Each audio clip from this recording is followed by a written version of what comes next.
That's what I said, yeah. That's what what I I I'm said. using my stage manager theater Yes, voice. very good. I didn't use All right, thank you. it. You can leave that flag, Oh. whatever. Welcome to the Ashland Board of Selectmen meeting for March 20th, 2019. If there is anyone here recording the meeting besides WACA-TV, could let us know. Cesario from Metro West News, thank you. Anyone else? Is the chief recording it for his archives? No? Posterity. Posterity. Okay, so Joe, do you want to read the vision statement? And I'd then be go on happy. to the mission statement? I would be happy Sure. to. The vision statement for the town of Ashland will be a prosperous and physically sound community with a full range of housing, business, cultural, educational, and recreational opportunities in a safe, attractive environment for residents and all visitors. Thank you. You're welcome. Go ahead. The Ashland Board of Selectmen mission statement. The Ashland Board of Selectmen is dedicated to promoting responsible fiscal management, advocating for sustainable development and growth, and providing excellent municipal services which will enhance the quality of life in our diverse community. The Ashland Board of Selectmen is committed to providing clear goals and objectives for town management and creating effective engagement and public participation with residents, state legislators, and other elected officials in order to achieve our mission. Thank you. And Mark, would you care to lead us in the Pledge of Allegiance?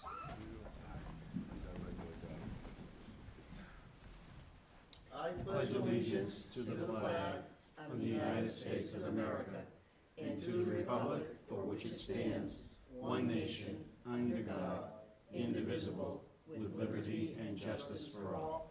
And you got me again. All right. Hold on, Mark, hold on. Mark, I'll call you up, okay? We're not ready to go yet. Vice Chair Mitchell, did you have a? Yeah, I think it's important that we acknowledge the events that occurred in Christchurch, New Zealand last week, and a heinous situation, and we seem to constantly be having these relating these messages of support, but I think it's fair to say from a board perspective we stand with the residents of New Zealand and specifically Christchurch, New Zealand. Thank you. Okay, so I will open it up now to citizens' participation, and Okay. Good evening. good evening, Mark. Good evening, Mark.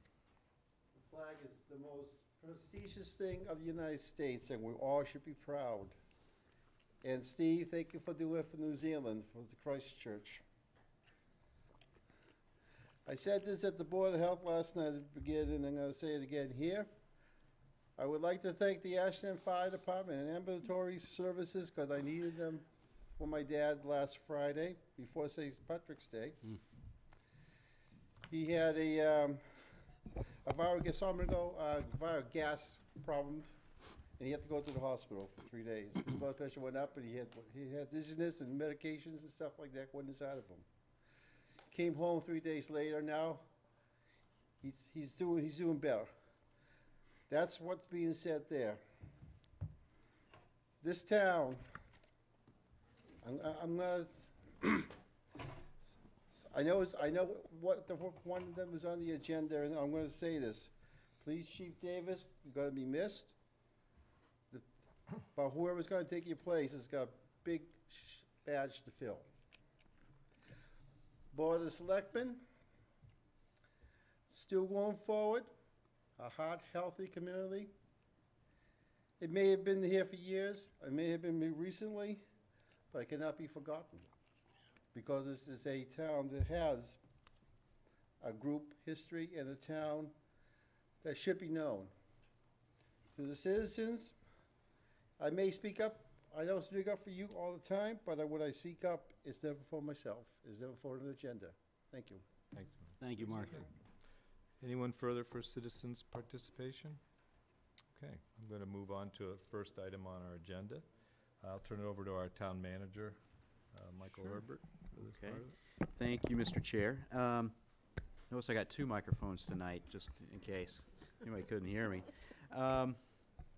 So, yes, as we all know, Chief Davis announced his retirement from municipal policing a couple of months ago. Very bittersweet for him and for us as well. And, I think people who have been in the community for the last 6 or 7 years know the situation that Chief Davis inherited when he came here back in 2013. It was a department that was in turmoil, that had basically spilled over, I think, to the rest of the town. And Chief Davis immediately was a stabilizing factor, provided a moral compass, I think, for the department and the community as well. And I don't think people really can appreciate how important that is in a position as the chief of police. It's a very visible position. It's a very critical position, not just for public safety, but for public confidence as well. So tonight's going to be his last opportunity to be at the Board of Selectmen's meeting, which I know he's, well, I'm sure kind of thrilled about. But I think, it's a great opportunity for us as a community and the Board of Selectmen to acknowledge the work that he's done over the last 5, almost 6 years, and wish him well on his new adventures. So, Chief, I don't know if you want to come up. I'm sure the Yes, board will want to say some words. He will have to come up and, So, don't be shy. You've never been shy before the microphone. yes, right up to the Yes, microphone. please. yes. So, Tonight's different. So should we have him speak first, or is there anything we want to say or ask him? How do we? I have a couple things I'd like to ask, Ooh. if he's ready for it. I'm sure he is. I hope so. So, Chief, I really appreciate the work that you've done, and I sort of have my reporter hat on, but I think it's important. We'd like to share this with the community. What do you feel has been some of the greatest projects and achievements over your 5 years here in Ashland? Oh, boy, there've been so many of them. And first, I'd just like to say that, as the town manager pointed out, that this is a bittersweet moment for me, because there've been so many high points in my past 5.5 years. And I'm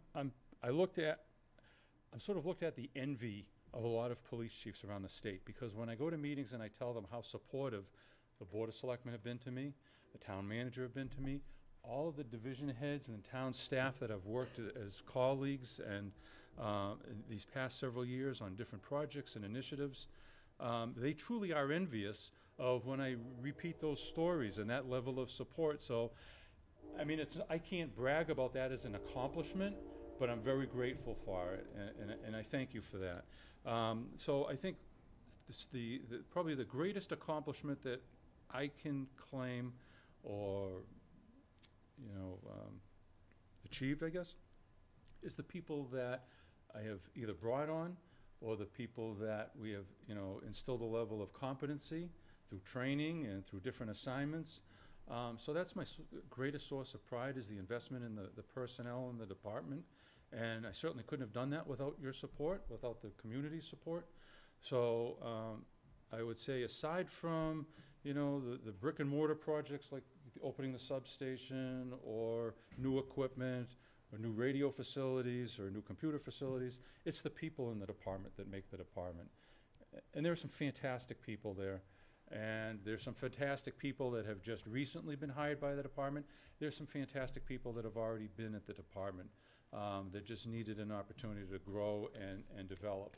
So when I look at my greatest achievements, it isn't things that you can plug in. It's not things that we can stack against the wall. It's the men and women of the police department. And they do a fantastic job day in and day out. And they're a very dedicated, caring, professional group. And I think it's important for the community to know that. And one more question. Is there anything that you wish you could have accomplished that just there wasn't enough time to do, that you would recommend we keep moving forward with? Well, I'm very grateful that the town has agreed to support a public safety facility. I would like to have seen that in my tenure. I'll never move into my new office. So you've seen my office, so it's a little broom closet. So, I regret not being part of a new facility and being able to walk in with the men and women of the department wide-eyed and seeing that gleaming new facility. But I know that's on the horizon for them and for the community, and I'm grateful for the support of the community for supporting that initiative. So that is one of the things that I regret that I will not be able to live through. or see-through, I should say. I hope I'm still. Although I don't know how long this is going to take. And the other one that we're actually on the doorstep of, something that I've been a strong proponent of, is state accreditation and certification. So we're about 90% there. I'd like to have stayed that and seen that through. But you know, I know it's the progress is in good stead when I leave, that you know, the momentum will still carry forward. There are a couple of tweaks that we had to make because of the facility. You know, we have some issues that we're fighting through to meet state standards, certification standards. But that aside, I'm confident that that program will be completed in a short period of time. Great. We'll just thank you for your years of service and good luck in your next career. Right, thanks. No, you know, thank you. And like I said, I want to thank the community for their support. I thank you. I thank the men and women of the department. You know, when I was hired here 5.5 years ago, one of my major goals was to instill a sense of pride and integrity in the department, restore the public trust, and I'm confident that that's happened.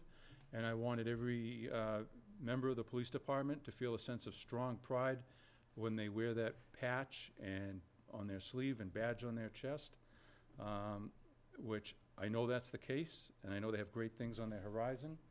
And I could not have written a better final chapter in my public service career than have ended it here, and I thank you all very much for that.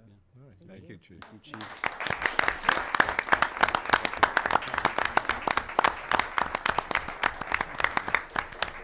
So before I read the proclamation, any other Yeah, comments just that people want to make? Chief, I just wanted to thank you for, you know, just all the work that you've done to support events and activities in town. I think that community policing activity has been you know, you didn't mention it, but I think that's been a huge plus to, you know, as we've grown as a community and been doing more and more events. And I want to thank you also for, you know, being available every time I've had a reason to come and talk about a particular situation or issue. You've always made time, and that's been very valuable for me personally. So I thank you, and obviously for your service here in Ashland. So, Thank you. thank you. Thank you.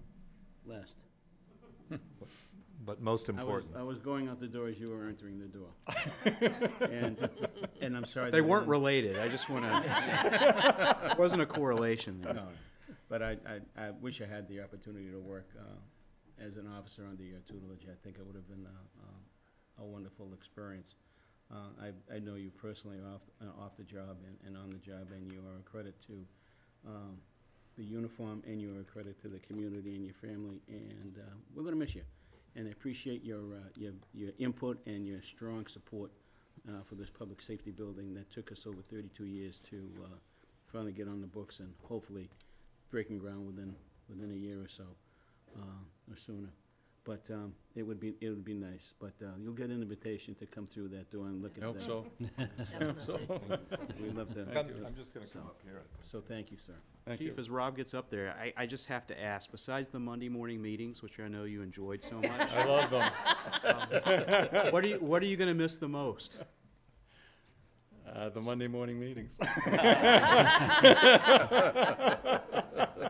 Not spending enough time at board meetings. Yeah, there you go. That's right. Yeah. That's They right. do- Colleges do have board of directors, though. All right.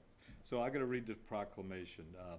Whereas Craig Davis has been a valued and dedicated member of the Ashland Police Department for over 5 years, has worked in law enforcement for nearly 35 years, and over the years, Craig has held several roles, including seasonal office for the town of Situate before joining Framingham Police Department, serving as dare officer, detective, and head of the SWAT team, deputy chief, and then becoming a chief of police for the town of Ashland. And Craig was appointed in the fall of 2013 and right away started to implement several initiatives that were needed to enhance the safety of the community and professionalism of the department. And among the initiatives, the creation of a regional jail diversion program and adding a school resource officer. I like that jail diversion program, by the way. We didn't mention I that. forgot to mention that. Yeah. It's one of my greatest accomplishments. Yes. Craig has helped the community with collaborative efforts to address mental health issues, the opioid crisis, and hoarding task force, to name a few. And Craig came into the community during a challenging time and worked diligently to try to bring the department together. Now therefore, we, the selectmen of the town of Ashland, do hereby proclaim Friday, March 22nd, 2019 as Craig Davis Day. He will have to work that day. We urge all residents to make known their appreciation for his devotion to the town of Ashland. Wish him good health and good fortune. Signed, Robert Scherer, Chair, behalf of the Ashland Select Board. Congratulations. Thank you very much.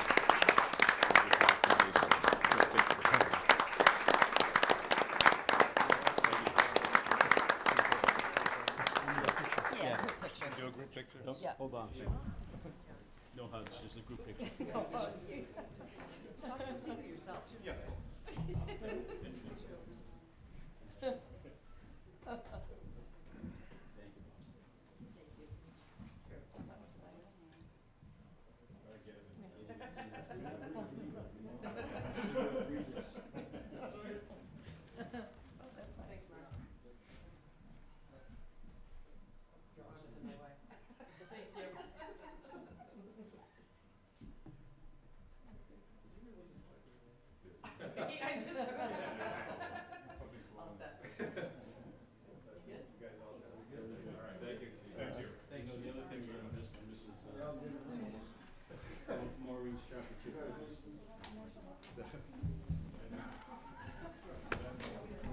Very good. Yep. We have to, I grabbed something with my foot. Okay. Hopefully nothing got pulled out. Oh, did it? I pulled it out? Well, my foot didn't help it either, so.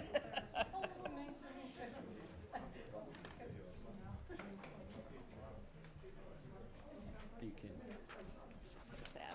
okay, well, that was, all right. I'm happy when- Okay, I think if we're ready, 7:15, TJ's Food and Spirits, the annual Marathon Day request. Is this, is there anybody here for it? Do we need a presentation or anything? Come on up. here. Oh, John, yes. John was essential to the success of our volunteer breakfast. Yes. Yes, Thank you, John. Thank you. thank you. I'm just applying for the license that I do every year for Marathon Day. I didn't talk to the chief, he wasn't there, I talked to David, and we request a police officer on duty, we get the extra staff, we rope it off.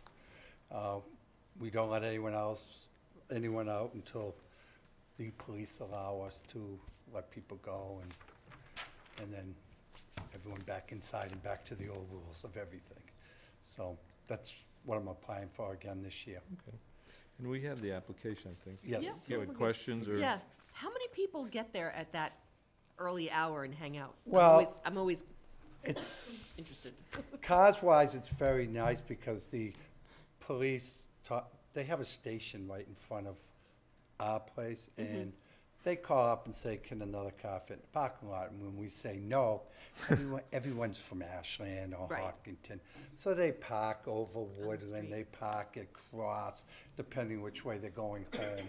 And a lot of people walk there. Yeah. So, About how many people? I get lot. a lot of people in the parking lot, just watching the race. But, Joe, you've seen it. What do you think? 200? A little more than that. 250? And depending on what the weather is, you know. Oh, yeah, last year you could have counted them on one hand at Oh, boy well, buckets. last year Yeah. was horrible. You know what I mean? It was horrible, but, it was still fun, at least. Yeah. Because it was a deck, so you could still watch the Yeah. race from Fun. inside there. It could be, 300, 350, Good. outside. So a nice fun party. Yeah, and it's over by 2:30. We actually close at 3:30, clean up, get everyone out, so we can open up for the night at 5. All right, So that's what we try and do. all right. Any further questions? Do we have a motion here? I move that we approve the annual Marathon Day license for TJ's Food and Spirit, and let's hope for good weather. Yes. Well, thank you very much. All Thank those in you. favor say aye. Aye. Opposed, none. Motion carries unanimous. Thank you, John, I and think, thank you. John, John. I think we have our annual breakfast coming up as well, our marathon Yes. winter breakfast. Sad day, That's Saturday, yep. full breakfast. Full. Okay. Very good. Very good.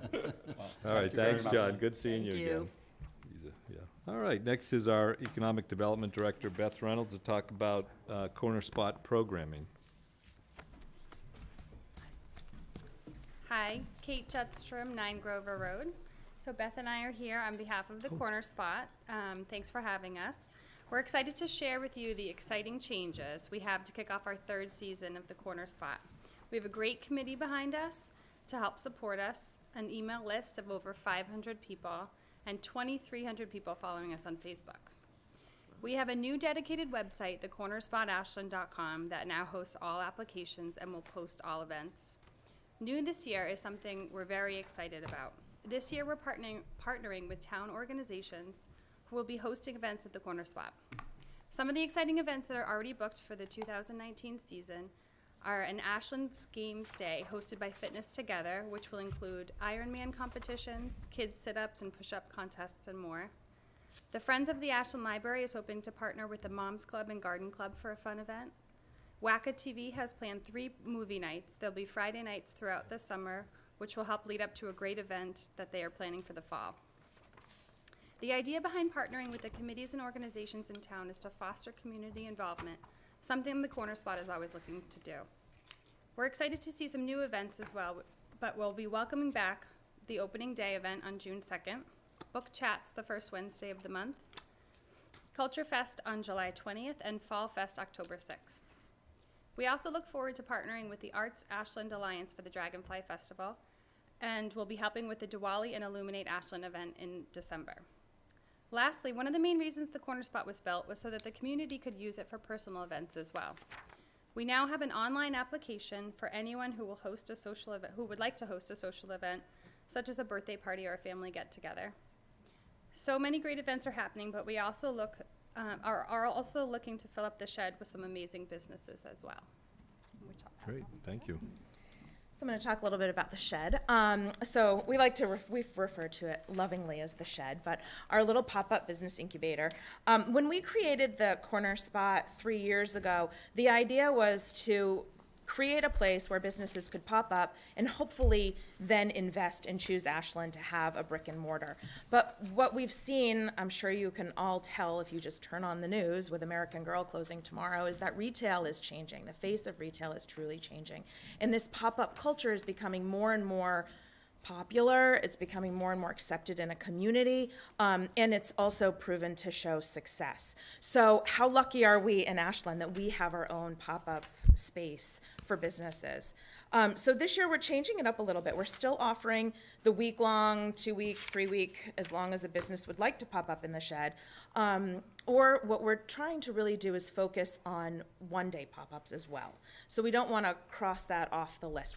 Last year we had a few people that say, you know, can I just pop up for a day? But our plan was always just a week long. So this year we're really focusing on Thursday, Friday, Saturdays, and Sundays. That's when we saw the most people attending events, hanging out there. So we're really trying to boost up one-day pop-ups to support those businesses that are trying to make a go at it with the pop-up business.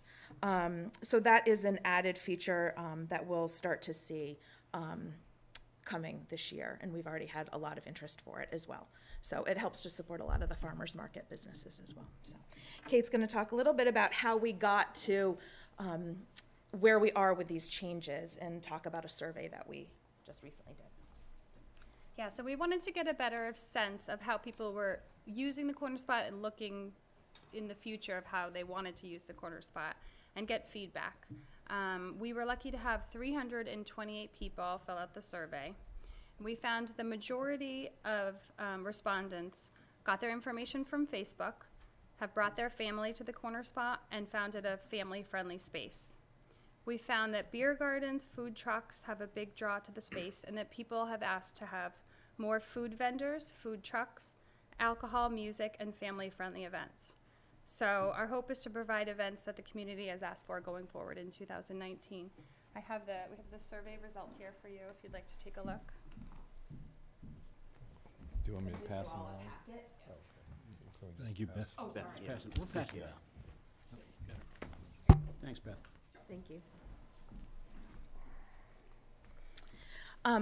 What you can certainly look through the survey results. I think it's very telling what the majority of the town really likes to see in this lovely spot. So I'm sure you can see the results very easily and determine what exactly people do want to see there.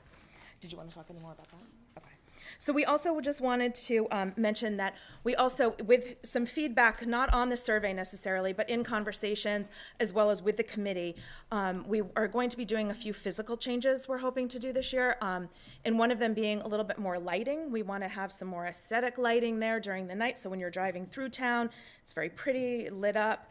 We're exploring some solar options, maybe possibly there, and then we do things that kind of turn into dusk, and so it would be nice to have a little extra lighting there.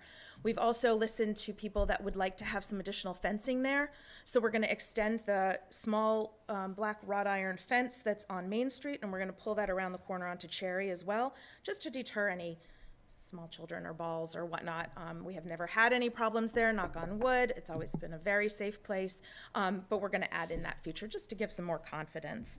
And we also, and hopefully we did submit a BAA grant for that as well. So I do want to give a shout out too for the BAA grant that has funded the garden club to help us with the planters that are there to make it look bright. And those women I hold dear to my heart. I think they do such an unbelievable job in this town. They don't get enough accolades, in my opinion, and we couldn't do it without them. I really do appreciate them and the support as well, the committee as well. So, and then lastly, we ask for all of you, anyone watching, anyone in the audience that can help support the Corner Spot, talk to vendors that might have a small business at home that would want to pop up at the Corner Spot, help spread the word about all these great, amazing events that we're having, as well as this partnership with all of these nonprofits in town.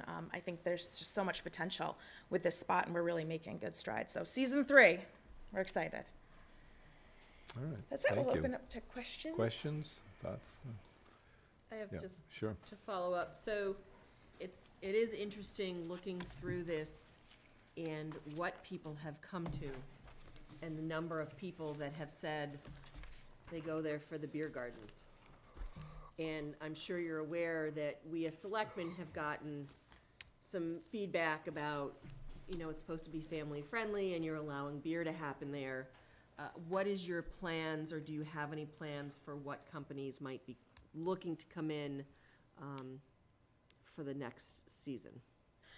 We don't necessarily have anybody definitely booked now. Zealous Beer has, although they did not choose Ashland for their own personal reasons, they would like to come back because they do feel like they were accepted and welcomed into our community, and they were very successful. So they have reached out to us. I've also heard from Jack's Abbey Brewing that they would like to do a one-day pop-up here as well. Wow. But again, not the week-long. Okay. But more of the pop-ups to enhance an event, probably. Okay. Thank you.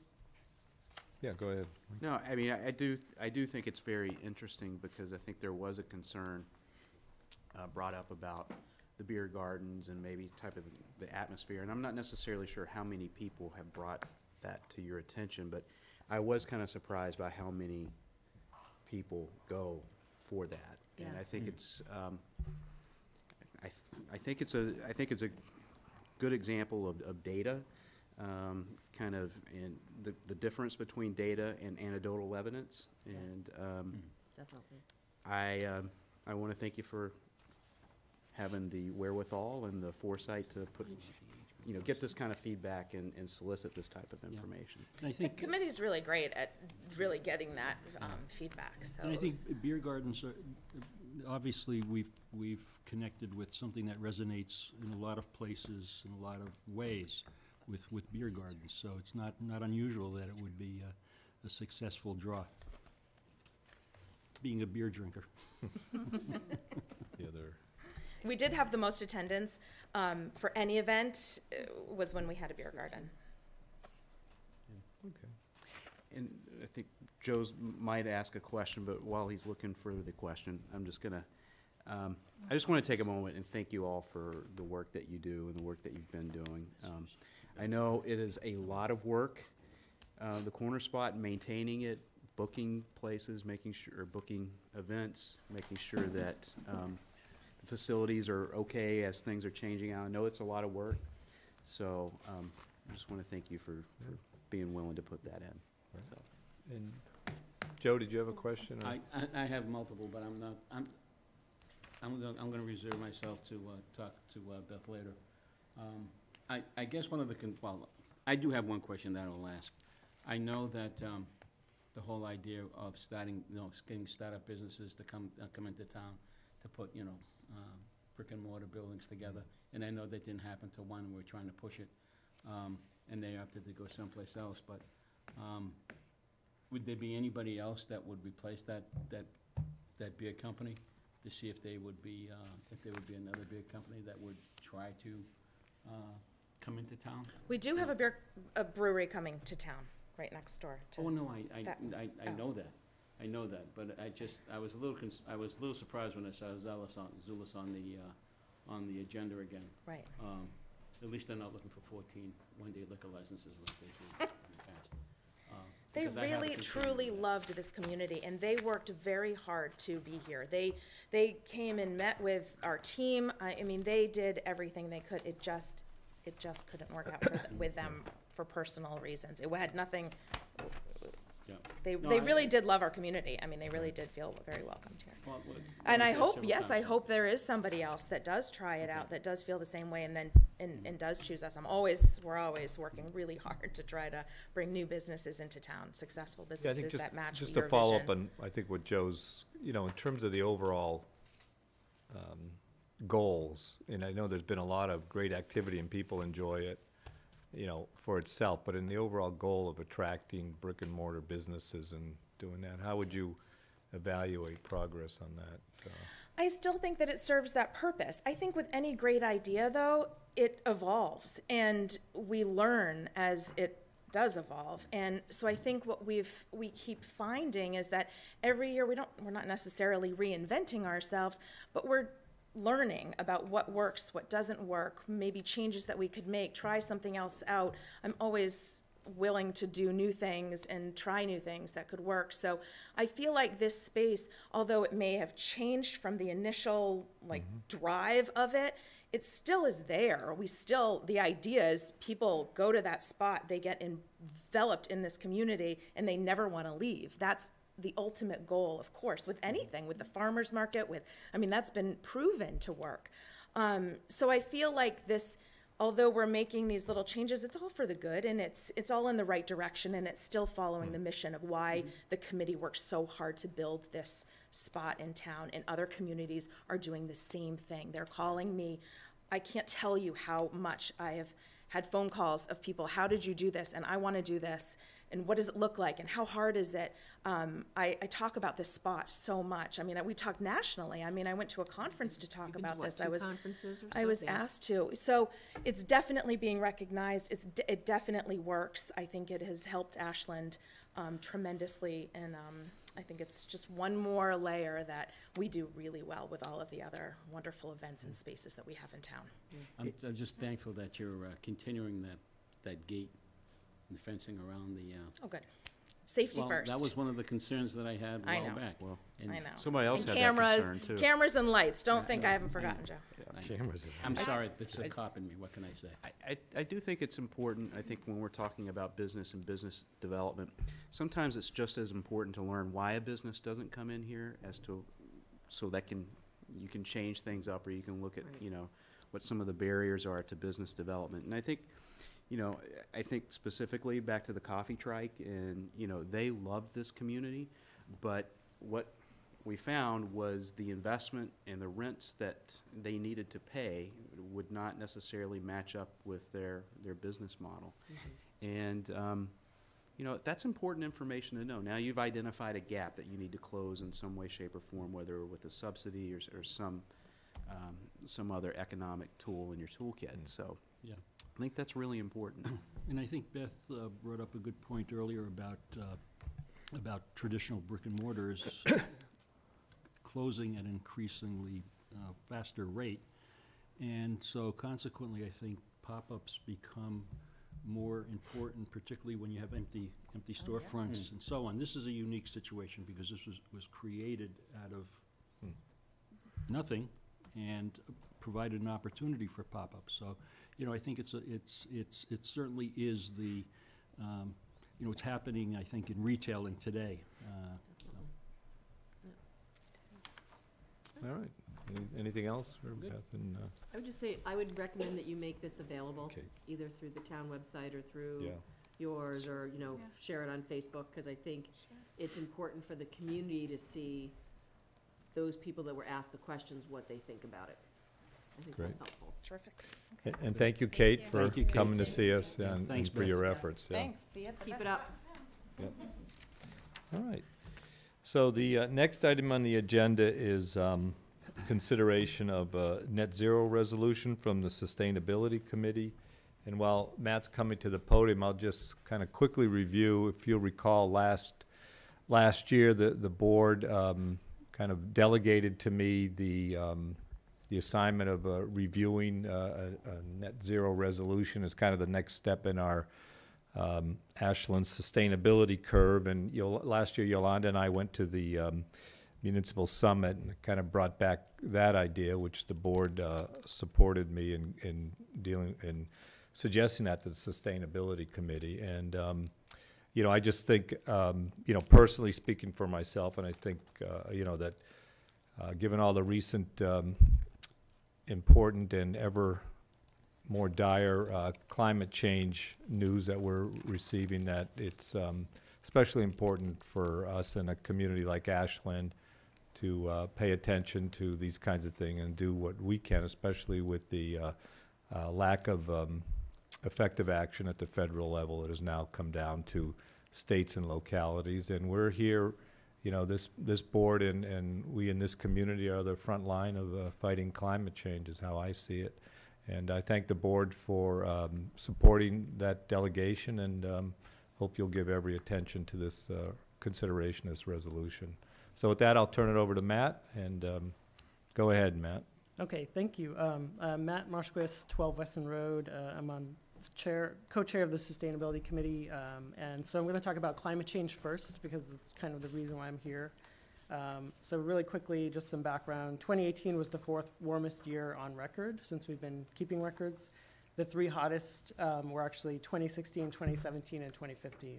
So with that warming comes a host of impacts, including increased risk of heat waves and drought, more frequent wildfires, and stronger storms. For each degree in Fahrenheit that the ocean warms, hurricane speeds and winds increase 15 to 20 miles per hour, which can be the difference between a Category 4 and a Category 5 storm. A difference between a 2.7 degrees Fahrenheit warming and 3.6 degrees Fahrenheit it could result in the difference between the Great Barrier Reef either being greatly diminished or wiped out entirely, or an additional 10 million climate refugees. So, and our state is not immune to these effects, certainly from sea level rise. We have a lot of coastal areas, including Boston and the Cape. In the fall of 2018, the UN Intergovernmental Panel on Climate Change issued a report which warned that we only have 12 years to take action to avoid exceeding the 1.5 degrees Celsius warming threshold, and that such action would require a rapid, far-reaching, and unprecedented changes in all aspects of society. So this is the kind of deliberative body which is not prone to exaggeration or extremes. So the tone of that report really stood out, and you know, we heard a lot in the coverage about how that was exceptional. And they assess thousands of, you know, hundreds or thousands of reports, and every 5 to 7 years they come out with a big analysis. And so this is kind of looking at all of the data. So it's a pretty conservative view, kind of like right down the middle. If you look at more extreme predictions, which are possible, it gets even more dire.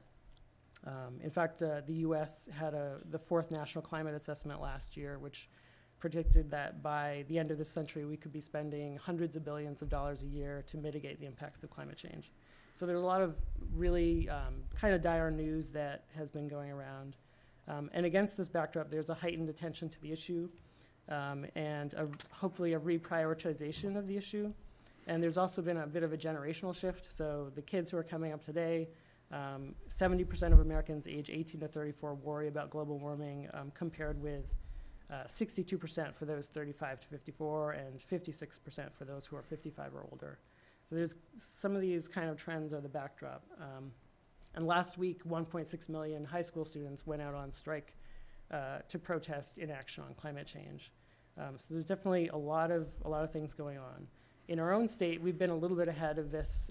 In fact, we have the Green Communities Program, which had set goals, and we've applied to become a green community, and we've done a lot of work in that program. So we actually, have reduced our greenhouse gas emissions. We've replaced our street lights with LEDs. We've done a lot of solar installations, improved the efficiency of a lot of buildings. And our town leadership has been very supportive. As Rob mentioned, he came to our committee and suggested that we research net zero, which it wasn't a very tough sell with our committee because we have a lot of enthusiasts here. So for background, for people who don't know what net zero is, a net zero community is one for which on an annual basis, all greenhouse gas emissions resulting from operations are reduced or offset. Net zero communities adopt multi-pronged strategies, including energy efficiency, renewable energy, zero waste, and nature-based solutions to CO2 removal, such as the protection and restoration of forests, wetlands, and other ecosystems. And I will say that the transition to net zero brings a lot of benefits to a town, including improved health, reduced pollution, and the potential for the creation of clean energy and energy efficiency jobs. And the ability to retain more of our energy dollars in the local economy as well.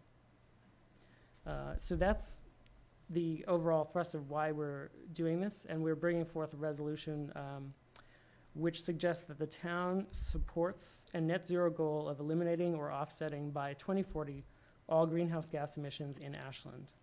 And these are originating from heating and cooling, electricity consumption, transportation, industry, agriculture, gas leaks, and waste streams. And including households, businesses, the municipality, institutions, and utilities. And as part of that, the town of Ashland will develop a net zero action plan by May 2020 that outlines specific strategies and sets measurable, attainable, and realistic interim targets for achieving the 2040 net zero goal, and will provide an annual progress report to Ashland Town Meeting. That's kind of the heart of it. We also have a part which includes trying to include many stakeholders from across the town, including those most vulnerable economically, or seniors, or people with disabilities. So that's important as well when we're doing this. So I think just state a few more things that are different about this from our current plan. So we're a green community, and as part of the Green Communities Act, we are striving to reduce our energy use by 20% from our baseline year. So this would set a long-term goal, and so going forward, we would be working towards net zero in terms of emissions. And the Green Communities Act also applies to municipal buildings and energy, but it doesn't include the residential or business sectors. So this expands that to include the entire town. So that's a bigger goal. It's a little bit, I think it's more kind of worthy of striving towards, more inspiring, but it's also more challenging. But the benefit of that is that we can bring in more diverse people to help out with it, and it may unlock opportunities that when you're looking for 20%, you're looking only at things like a solar panel on the roof or increased insulation. But when you're looking for 100% reduction, that's kind of a paradigm shift.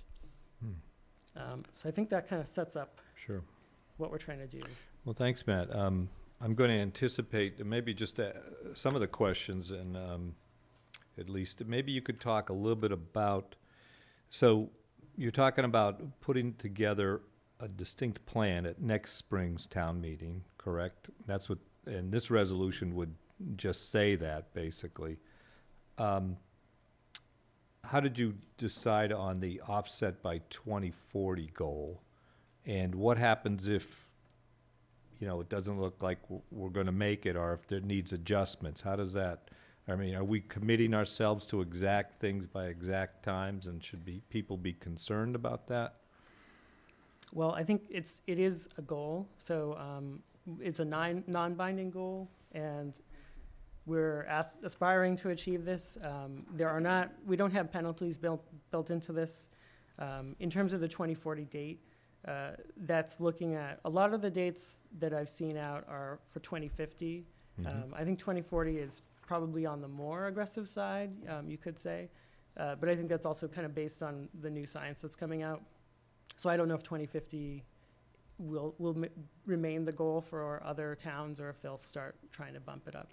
But I think Okay. the state has an 80% reduction by 2050 as their goal, and they've passed regulations to support that. 80% by 2050. Yes. And this is 100% by 2040. Is Right. that right? Okay. So it's just very ambitious, kind of pushing very hard on this. So just what kinds of things do you see happening in the future? Should we commit to a plan like this? I mean, talk about solar roofs and net zero buildings. Anything else you want to hit on that as a kind of something people should be anticipating as a result? Should we adopt this at town meeting next year? Like what? Yeah, I think if we adopt this, probably in the near term, it would be a lot more incentives encouraging renewable energy and efficiency, trying to encourage businesses and residents to adopt those things. Long term, we'd be looking at transportation. How can we decrease the amount of cars on the road, electrify those cars? Electrifying heat is a strategy in shifting away from fossil fuels towards solar power mixed with electric heat or geothermal and things like that. Those are some of the long-term strategies that cities are using. All right, and just procedurally, I just want to add, I know there's a lot here, or in some ways it's just a resolution, so, but my understanding is we don't actually have to approve and agree on final wording tonight. Is that correct, Michael? We can actually finalize this at our next meeting when we finalize the warrant? Is that, or is Yes, tonight it? I mean, the warrant just, I mean, it doesn't even have to have the exact language We just have to for vote something to it. like this, Okay. even when you close and post it.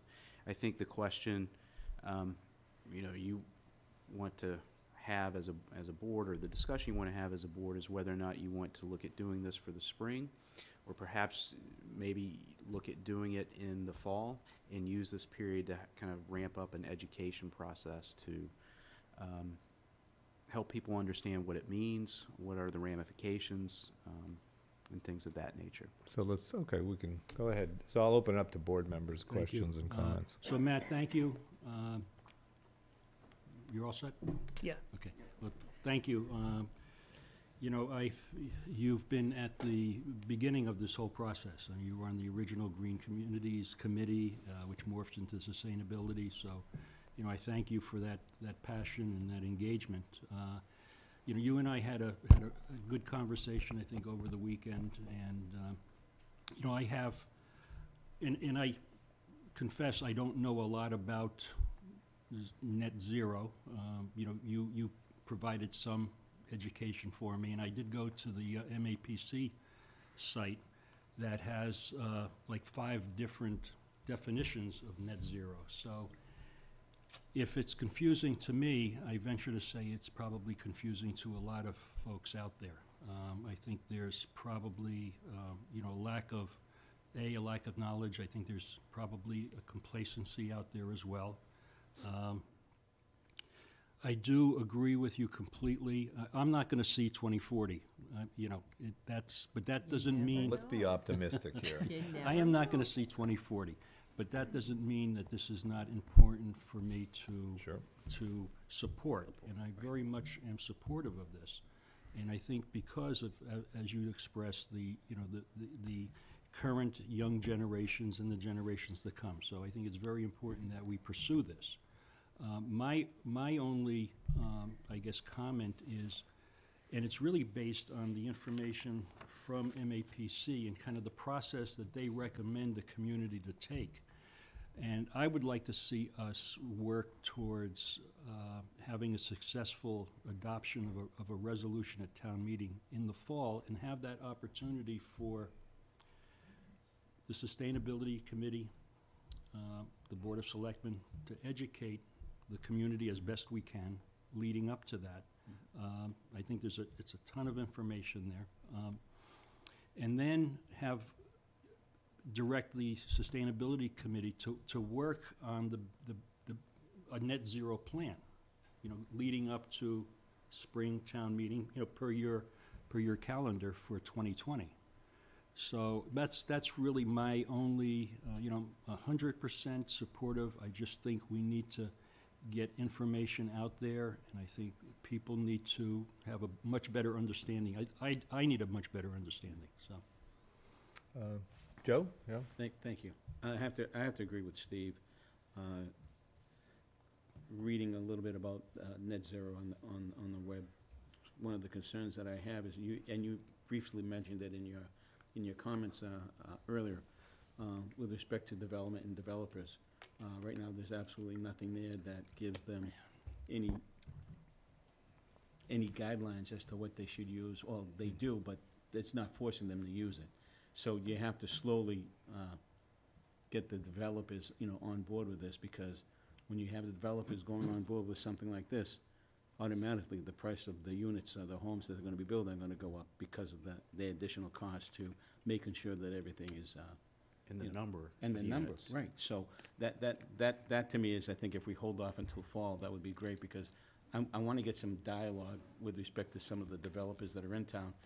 I would like to have dialogue with economic development person to sit down and go over a lot of these things with us, because it's going to impact. Your phone will be ringing off the wall. No, asking questions as to how is this going to affect us. So I think the educational component of this is very important for this community, and I'm definitely for it. I have to agree with Steve. I'll be up at Wildwood when that happens, when it passes in 2040. But no, and I am, and how can I say that? You guys are living hard, Yeah. Get some more veggies or something. Yeah. This is doom and gloom tonight. Yeah, it's not that far off. But don't forget, you're the youngest on the board. I Yeah, understand okay. that, There's, so. Yolanda, did you have some? Yeah, I did actually. This is actually, I got this, and by the way, thank you for your email and offering to speak with us, and I just did not get the opportunity to do that. But I was at an MAPC executive board meeting today, and I haven't had a chance to research this. Somerville apparently has put a very aggressive plan in place, and one of the members of the executive board was from Somerville. And I agree, I think this is something we need to look at as a community. I think trying to get this resolution passed at Springtown meeting is very aggressive. I don't know if that's the right timing. I like the idea of educating the public, educating ourselves, because I find with this community, the more education, the more knowledge, the more information they have going into something, the more accepting they are of it. And I think there's some great things that are going on in other communities that we can look to. We don't have to reinvent the wheel. Because it's interesting that one of the discussions that we had was as it comes to public buildings and schools. They had a discussion about the Somerville, I think it's the Somerville High School. They're looking to do a new building, and they were looking to make it net zero. The cost difference and what is reimbursed by the Mass School Building Association made it so that they couldn't do everything they thought they should do to make a net zero school. So for a community like us who's looking at this for the first time, or improving and enhancing what we've already done as a green community, I think we need to take that into consideration, and also to reach out, and I'm going to talk to Mr. Adams, reach out to the School Building Association and say, look, many communities are looking at this. How can we make sure that when you're looking at your reimbursement numbers, you still help us as a community so we can do this? And if we put this in place, we want to make sure that we can do it in a way that's not going to overburden us tax-wise. Right. Steve, did you have a comment?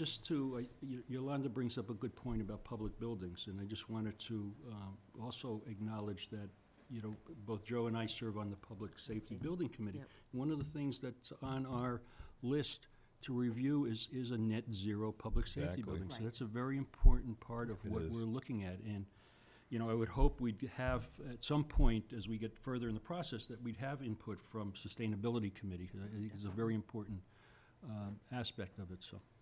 So I just want to address some of the things. At the conference I was at this past weekend, there were select people and city councilors from, I believe, Cambridge and Lexington talking about their success in having net zero buildings. And there wasn't any question about, and he talked about solar panels and heat pumps. Once you put those things in, There wasn't any big increase in expense. They're making strides in storage technology. So all this is very doable now, and I can't believe that the state is not going to reimburse it properly. So I guess that's, I think I appreciate, and I appreciate the support. I guess I see this as a very straightforward resolution in terms of educating people and getting the word out, that I think this is a good way of doing it, to get this resolution passed at town meeting. I think its chance for success at town meeting is very high. It's a resolution. It will help focus our priorities and say, yes, we believe in this. I don't see, given the urgency, I don't see the need to wait. I don't think we should be waiting. If we have to, I guess we can go do it at the special, and then, but that, now that I'm thinking about it, that doesn't give the Sustainability Committee that much time to put together a final plan for the spring, if that's the plan. So this gives us a priority and a direction and a goal and a whole year to do it right away. And, I think people can tweak it, but I think the support in the resolution is what's important at this time. Yeah. So. The only thing I would say with that is by pushing it out to the fall, they can start working on the plan.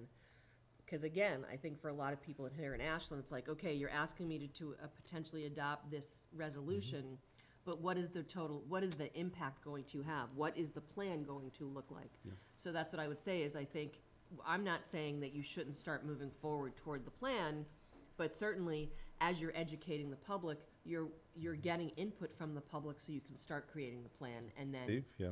pass it at the special town, pass the resolution at the fall, and then you'll have been working on a plan, and then the plan can be presented next spring. Right. And I would suggest that the board direct the Sustainability Committee to initiate the net zero plan alongside an educational component leading towards a successful townwide resolution in the fall of 2019 and a net zero plan for spring 2020. So if we make a motion to Joel, support I that. just want to, so Matt, what do you think of that? I mean, does that seem workable? And I think to add, I think what Steve was going to say, this motion would include, I think, a message of support for the concept, if which I think is important. What's your impression of that? Yeah, I mean, I think, And I'm sure Ash is here as well, who I Did you wanna don't speak remember his too? last name. He's from Sustainability. you can jump in first. Couple of things. Ashwin Chandani, 10 Arbor Road, Ashland. So first off, the intent behind the motion was to be non-binding. In any good plan, you kind of have to put a vision out there. Before you can rally a community around something, you have to put a vision out there, which is why we adopted the choice of wording here, saying that this is going to be non-binding, and we can introduce that as a concept if that eases some fear, right? We can tweak the language. By placing it there in town meeting, you start the conversation, because otherwise this is just something that a bunch of guys in the Sustainability Committee are doing. When you talk about providing support, yes, this is a good forum. There are probably 20 people here, right? We can go out to the farmer's market. There are probably going to be another 20 people there. When you put something like this out there and it starts a conversation, and you're able to put a goal out there, then things start lining up. Part of what we need is not just maybe verbal support, but a structure behind this thing. By putting the resolution out there, you start putting stuff out there in front of the farmer's market. When people have a conversation with us, you can start having a conversation that says, yes, we haven't necessarily figured everything out, but that's the goal, right? When you start having a conversation about the public safety building, right now, I heard your wording, right? It was, we should get the Sustainability Committee to come and tell us about it. We don't really have a role to play apart from maybe giving you some level of advice. If you make this part of the goals of the town, now that is becoming something that you have to think about, whether I'm in that room or Matt's in that room or not, because we've adopted that as something that the town wants to do. Right? And that's why I think it's important to do it now rather than waiting. Pushing it out to the fall, it's easy. Yep, we could spend another 6 months working on a plan, doing the education. I don't think putting it on the warrant right now stops us from doing the education. In fact, it probably encourages it. It actually creates the conversation, creates the room for that conversation to happen. Well, That's sort of a I thought. think it's fair to Thanks, say you Ash. have the undivided Attention. support of this board. Fair. You know, so to me, that should be sufficient for you to move forward. And I'm kind of basing my thought process on the MAPC path that they recommend, because that's what you provided us as information backup. And they talk about, you know, create a net zero team of advocates. Well, we already have that. We have the Sustainability Committee. They talk about education and outreach to stakeholders. That's what we're talking about initiating. They talk about share progress in public forums and meetings with stakeholders. That's what we're assigning you to do, with us, in conjunction with us. Then it says, introduce a net zero initiative at town meeting or city council. So seems like what they're recommending is that kind of path. So So there are multiple paths to it, right? So there's multiple areas that, there's research out there that also talks about putting the goal out there. That way you actually have the focus on it, and then you can actually go after some of these things. Every one of those steps is important. I'm not discounting any of them, and that's not my intent. It's a question of sequencing, right? Our thinking was, by putting the non-binding resolution out there, you actually start putting the structure behind it. That gives us the impetus to have the right kind of conversations, to have a conversation about a plan. I'd rather be focusing on building the plan from now to spring than focusing on just getting a resolution passed from now to fall and then working on the plan, because realistically we have only so much time. I don't think between that's all what of they're us as well. saying. I think they're, I think what we're asking you is to say, working on the plan along with educating people about the resolution. So rather than, it's not one and then the other, as you said, you can be doing things simultaneously. So between now and the fall, when we are saying that we support putting this on the town meeting warrant, you can start looking at the plan. You can start looking at other plans and how you want to create it for Ashland. We're not saying wait until after the fall special town meeting to start working on your plan. We're saying, we don't, personally for myself, I mean, yes, last year we asked Rob to start looking at net zero. We then were as part of our packet last week, we were given this resolution. I'm not ready to vote on a resolution that I've read and done some research on. I haven't heard any feedback from the community. And I think what we're saying is, yes, we support the idea of this, but I personally am not ready to put this on a spring town meeting. Let's continue the education. Let's follow some of the guidelines, put it on fall, but you can be continuing to work on the plan. Public forums and things Yeah. of that nature. Well, Can I make Mike? Yeah, sure. just a suggestion, because I agree with you. I mean, goals that aren't necessarily crystallized and everything aren't necessarily goals. And I think with something like this, you have to have intention behind it. That being said, I had a conversation with Matt today earlier. I think it's great when we go to town meeting, we've had an opportunity to build some consensus around something through conversation and through dialogue, to where, we leave town meeting knowing that the decisions that were made were decisive, they weren't necessarily divisive. The suggestion I would have is the board vote to basically in advance place this on the fall town meeting warrant, with the idea of maybe the Sustainability Committee during the committee report section of the annual town meeting give a preview and basically saying this is the conversation that we're going to have over the summer, and this is what we're going to be bringing to you in the fall as a community for this resolution. That would be my suggestion. Yeah, I like that suggestion because I think the important piece is, having that resolution, having that clarity, and also having action. What I've heard is, it's okay to start working on this, which is really important. I think there's that urgency. So, and I am sympathetic to the fact that although some of us have been immersed in this more, for everyone else it's an education, for the board, for the town. So I think that approach makes sense. I think it's good to maintain the forward progress and give you that kind absolutely. of impetus to keep moving along. Yeah. So, I think we're hiring a sustainability manager. Yep. And the conversation I had with Matt is I don't think the question of if, it's not if this town is going to move towards that, it's when and the velocity that we go towards this. Yeah. So I'm going to sample a motion here that we support or direct the Sustainability Committee to begin work on a net zero plan alongside the education and marketing piece for a townwide resolution for fall town meeting 2019, and provide an opportunity for the Sustainability Committee to address spring town meeting and preview the plan and moving forward.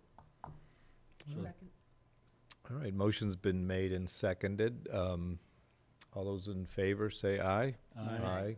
Opposed, none, motion passes. And I just want to say personally, I would prefer we went with your plan, but I think this is a workable solution, and thank you for your efforts, and I hope we can move forward expeditiously on this important initiative. Good. So thank you. Matt. Thank you for your support. And tell us, give our best to the Sustainability Committee. We're behind them. Keep it up, okay? All right, you. thanks, Ash. Okay. All right. So the next set of, this is Michael's kind of update on the priority projects that we've identified. So Michael, if you want to go ahead. Sure, just as a prelude, I just want to say I think it's important to place an item on the agenda. We kind of talked about it, maybe not necessarily in this format, which identifies the priority projects that the board has identified for the year. And it also gives some visibility to the community on the updates and the progress and where we are with it. So without further ado, I will go into each one, and I will start with the Rail Transit District. And I will start with probably I think a less controversial subject, which is the YMCA. I did have a conversation with Peter yesterday about the YMCA and the new regional YMCA facility in Ashland, and talking about the basically the process that we're going to use to gain regional feedback from the towns of Ashland, Holliston, and Hopkinton to basically put together a plan which will then enable us to go fundraise, and then will enable us to break ground and build the facilities. So you will be hearing about that meeting soon. I think it's going to be in the next couple of weeks. Okay. So I'll now move to again, I think something that's slightly more controversial, which is the proposed 62+ housing development on Lot 2. If you recall, at town meeting, we talked about putting forward a zoning change for up to 180 units of housing for residents 62+, with at least 25% affordable, and also shrinking the footprint of the property so we save more green space. And that's one of the key concepts of sustainability is density and et cetera. So there was a developer, UGC, out of Troy, New York, which came before the board in January, presented a concept at 180 units. We had a number of residents and abutters in attendance who provided some feedback, and we received some, the board provided feedback to the company as well. After that, I did have a follow-up conversation with one of the employees of UGC, Bill Flanagan, and we talked about keeping the conversation going and how it was important to keep the conversation going. I had not heard back from UGC until last week, or maybe it was the week before, where they have they've come up with a new concept plan, which we just saw earlier this week, and have asked to put it on the spring town meeting warrant, a zoning change necessary for the spring town meeting warrant. I have indicated to them, UGC, that although I think the board is certainly supportive of exploring this and doing especially affordable housing for our seniors, doing it in a rush time frame, it's only 6 weeks between now and May 1st, was not acceptable to us. So I think it's important for the public to hear that from you, not just from me. I think there has been some question as to whether or not we're all in sync on this. And anyway, that's my update on this. Well, let's be clear, we are all in sync on the time frame certainly, and I think we're all in sync in terms of a willingness to explore at this point. I would agree. I have to agree with you, Steve. And we had several questions that still have not been answered. We haven't received anything back from them, other than a map showing, or a design showing where their buildings would be. I now see that they're four stories high. Yes, it's gone from, just to summarize for people who are watching, it was three 4-story buildings at the time. What they have done is they removed one of the apartment buildings and have replaced it with 32 townhome units at 2 stories. So you now have 2 4-story buildings and 32 2-story townhomes. It's a larger development footprint. Larger. So, I have my opinions on it, certainly. Well, what was their rationale for that? Were they trying to reduce the height or the impact on the neighbors? What was the Well, I think idea? some of the feedback that they got from the neighborhood was that the neighbors didn't want to have 4-story buildings right outside the buffer zone that had been Right. codified through the zoning. So if you can see, they've removed one of the buildings, and then they have put those 2-story townhomes along that buffer zone as well. I think, I mean, obviously it's not my decision, but I think I was very clear that I thought what would be more acceptable would be 150 units. I think it's going to be tough to accomplish everything we want to do with 150 units. Also the fact that I think probably extending that 100-foot buffer would probably result in a better project for the neighborhood as well. I haven't had a full in-depth conversation with them as to kind of the rationale behind this, but. What do you think their attitude is, just going ahead without the zoning change? What, are they seriously thinking of that? Do you know, or what's your feeling? Not that I'm aware of. UGC likes to do apartments, the housing, multi-family housing in an apartment style. Yeah. So what's currently allowed there, I believe there is multifamily that is allowed in a certain section, but for the most part, it's townhomes. So, for-sale townhome units. So you think they're going to continue talking with us about Well, this I hope plan? so. I hope it's not for them. I hope it is not either May 1st or we're walking away. I think they put together a good product. I think the board was excited about the product. I think even some of the abutters liked the product. We don't like the timeline that they're asking to put together a zoning change that's going to have an impact on the surrounding neighborhood. And I think we as a community have found ourselves in a number of times where we've pushed through zoning changes for a developer and we're then sort of getting bit by it. I think about Avenue of the Americas and some of the zoning changes that were put through there and then what happened with that. So I think we have to be a little cautious and make sure that as a community we're taking care of what we need to take care of, not just looking out for the developer. I was a little concerned when I saw the most recent design. I would have thought they would have gone down to the lower level, just to make it a little bit easier for them, especially if they were going to go 4 stories high. Because of the grade, the way the grade is, they wouldn't look like these gigantic buildings just sticking out of the forest. But I was more concerned about the fact of the roadway that they would have to put in.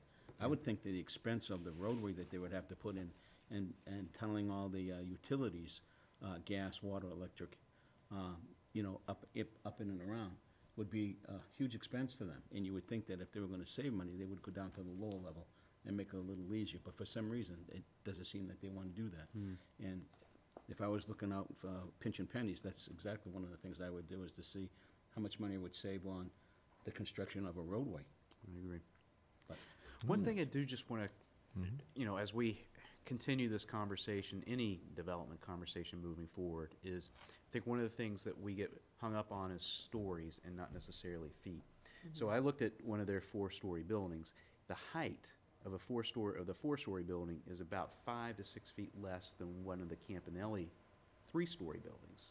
So I think we've got to be Well, I was more aware of that, yeah. I was more concerned about the fact of what the neighbors were saying when you only have a 100-foot buffer And you Yes. go out your backyard and you look at this monstrosity in your backyard, and there's not a whole heck of a lot you can do. I mean, you can put trees and shrubs in there, but you're not gonna get trees that may be 100 Yeah. feet, high. And Nobody wants to recreate High Street. Oh, no. Coming No, up. absolutely not. Sure. And, and the last thing is, I think we're still feeling we need to allow, or plan on possibly have the Upper Charles Trail go through Yes. that property still, Yes. because we're not sure where we're going there, so Yeah. that's something else to keep in mind. That's right. Absolutely. Okay, anything else on that? No, nothing on Okay, that one. Michael, and Okay.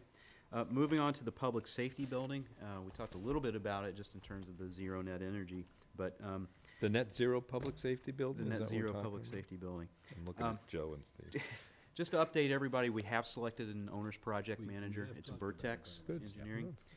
Also, the Public Safety Building Committee met last week and decided to move forward with HKT as the architect for the building. HKT, if you remember, did the feasibility study and the preliminary study for us. So, contract has not been fully executed with Vertex, but we're getting there. It's just basically timing. Jen is working on the contract with HKT. And they both work well together, which is, to me, I think it's a key factor, having those two groups being able to work with each other, having worked with each other before in other projects, similar, public safety building construction jobs. So they have history with each other, and it's a positive history, so it just falls into place. Makes sense. Okay? And the only other thing I want to add is we shouldn't forget about the rest of that parcel and what Still working on it. we're trying to do with Yeah. there. Okay. Absolutely. Third is downtown improvements, or downtown in general. So just with the downtown streetscape improvements, so I am scheduled to meet tomorrow with BSC Engineering, the MBTA, and a number of the different utility companies to talk about layout and going underneath the tracks for some of the underground utilities, and some of the complications that could be involved with that. The other thing is we're working on, if you remember, we need a 2-foot easement on 3 of the properties across the street from Town Hall. I have a verbal agreement with 100 Main Street that they would give us that 2-foot easement. The Federated Church has given me a verbal agreement that they would do that. 128 Main Street, it was actually included as part of the decision. So we will be drafting up those easements, probably for acceptance at the Fall Town meeting. So, and process very similar to what we did with House Street. Want to get to the Riverwalk project. Roberta's here. And it's But not just for before- your benefit. Is that, are you done with downtown improvements? It's part of downtown Oh, okay. improvements. So- So alright. we've been going back and forth on the long span bridge. It's gone through a number of iterations. I think we've come to a point where we're at a place where we can finalize it. I believe it's in your packet, the latest design. And hopefully we can put that out to bid very soon. And finally, I just want to let you know, probably in the spring when the weather warms up a little bit more, you'll be seeing us, by us, I mean DPW, going around and removing some of the excessive signage that is downtown. I think we are a poster child for sign pollution, and I think probably will make a big difference for that. And just so everybody knows, we will actually be, as part of the capital plan, at least our share of the funding for the downtown improvements will be part of the capital plan as well. I should point that out. And Michael, you had sent around the concept plan about the bike trails part of downtown? I did not include it as part of this packet, but I did Yeah. send it There to was the. just one change, So do you want right? to talk Yeah. about it, Yeah. or? Yeah. So do you want to talk about it at all, or? Do you want to talk about it? Sure, why not? Well, you remember we had a discussion about, bikeability downtown, and kind of the issues some time ago. So we did meet with the consultants, and they put together that concept plan. And so Michael, what did you send, about 2 or 3 days ago? And Yeah, it was a couple also days kind of ago. hard to read, but Homer Ave, right? yeah, so there's the idea, there would be, I guess, an off-road multimodal path, goes from Homer Ave alongside and then to Front Street. And so people would not have, people on bicycles or walkers or strollers or whatever, or especially bicycles, you wouldn't have to go in the street at that point. You would be on that trail, and that would then take you to Front Street. But if you wanted to continue, you have to go to the intersection on the road in the existing bike path. So, you know, my concern, I just wanted to make sure we ensured some bikeability and safety with that, and then, you know, we found in talking to them, they're able to add that. So, from what I could tell, the plan, it looked good. It was hard to read it, but, so, I don't know, do you have any other feedback from them, or what's the thinking there? I mean, I think, you know, again, it was designed to transition from maybe bicyclists coming from Homer, Yeah. you know, or Summer. Right. Summer, we will have a dedicated bike Exactly. lane. Homer, we potentially will have a dedicated bike lane, kind of get them to transition to Front Street.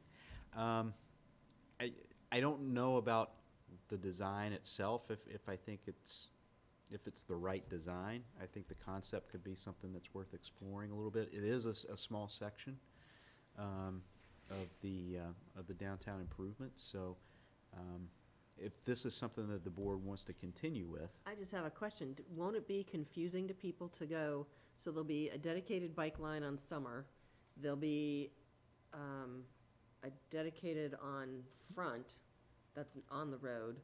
So for that short section, we're directing them to a multimodal path rather than, Yeah. Well, it kind of connects them. So we've got, to me, it's like rather the than just the having a connection. dedicated bike line. There isn't any. That's the issue. There is no bike lane in the road there. There's those Sharrows. So it's a little narrow than it used to be. So I was concerned about that. But at least for this section, you get people, you continue the path, really. I mean, assuming the intersection will work. Hopefully they've designed it properly. So you come down Summer Street, or remember the bike trail is also supposed to come Park Road and join it there.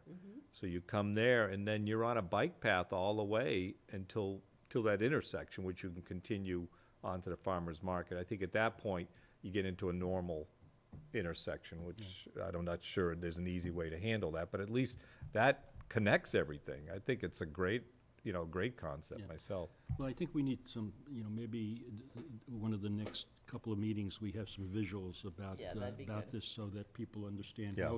how it's changed. But I also think we're probably due for a check-in with the committee because the route is kind of morphing to a degree, and I think everybody should understand. What committee? Oh, you mean? The Trails Committee. Oh, okay. Yeah. But this is technically not part of that. It just works off that plan. That's confusing to me, so I think we might want to have a check-in with the committee because, we talked about, in fact, Rob referenced the Lot 2 as a part, but there's also conversations with another section of land as far as utilizing for the trail. So I think we should just a check-in. An update. And how do you guys, but the plans for the downtown are moving along, Michael, so I think they wanted a reading on these concepts, and this concept plan, right? How do we get back to them with our thinking on that? Or do we need more of a process here? Do folks want to look at it and comment and ask questions? I'll tell you one reason why I didn't comment on it. it's hard to read. It was very Yeah. hard to read, so I mean, if we can get something a little bit larger, Right. And it's not because I'm going blind, it was No, I it was looked the at it scale and I and had trouble yeah, seeing, so, yeah. because I couldn't really get the concept of what it was trying to explain to me. Yeah. And so the area of change is gonna be where, the old train station is? Yes. Okay, all right. So it's really that short block where the train crossing actually occurs between those two intersections. You'd have, That area of Homer Ave is quite narrow to begin with anyway, so how do we, Because that's getting changed. Right? Yeah. That section of Homer, they're gonna be putting in a little island to make the right-hand turn, and then there'll be 2 lanes going straight. there'll be some they're land going into taking- that okay. parking lot. yeah, and there seems to be, what I saw, there seems to be plenty of space there, public space, so we could put in a nice trail. well, don't forget there's a memorial there too. Yes, but, Okay, just, yeah, right, wanna no, lose those are, and they looked at that, I'm sure, so. Where it looks a little awkward, and again, you're just looking at like the engineering drawings, which are not visually appealing, is, it shifts so it crosses the train tracks on a perpendicular I noticed that, passive yeah. As Yes. opposed to an angle, which looks awkward on the overhead. I presume they did it for some safety reason that they Yeah. thought was important. So, you know, I can ask them to see if they can take this concept and provide a different view that might help a little bit with your, Yeah. with your And thoughts. maybe we can, again, if we do an update from the committee, we can also, you know, have it on the screen, and we can, you know, people have got a better concept. See, this is a better design, because I didn't even know that was angled on This the is the we same have. one as that, yeah. I mean, I think, yeah, they're, It's just so small. Bill is looking for, feedback from us. Do we want to pursue this, Well, I right? think, like I said, I can ask him to do Yeah, I'm okay. gonna see him tomorrow. Great. And I can ask him to do something a All little right. bit more visual. I Sure. guess you could say, and less Sounds good. engineering, if that makes sense. All right, thank you. So that's downtown improvements. Townwide strategic plan, again, this is another thing that was a focus area of the board. I actually met with the Collins Center either yesterday or the day before yesterday to talk about them maybe coming on board to help us catch up and get really to where we need to be. And really that is taking the feedback that we received a couple of years ago and through the National Citizen Survey and some of the drafts that we have, put together of different sections and assembling that. So again, just to reiterate a timeline, looking at putting a draft together of the full plan, having a conversation with the advisory committee, getting input on the plan, making some revisions, and then putting out to the public probably at the end of the summer or September, October timeframe as a draft, getting input from the community, making revisions based on that input, and then having a final plan. So I'd like to have it presented to the annual town meeting in 2020 Next spring. as, a endorsed type of plan. And then, any questions on that before I move to the Warren District? Yeah, is net zero part of the strategic plan It now? actually is, Rob. Good, I, okay. you know, Because these things just happen, and you don't necessarily remember if you, well, talked about it's it and- it's yeah. it's one of the things that we've heard is important. Great. And I think didn't necessarily get into it. I think 2050 versus 2040 might be more realistic. I think that's a further discussion. yeah, but that's the it is. technical expert, yeah. Okay, great. So, so now moving to the Warren District.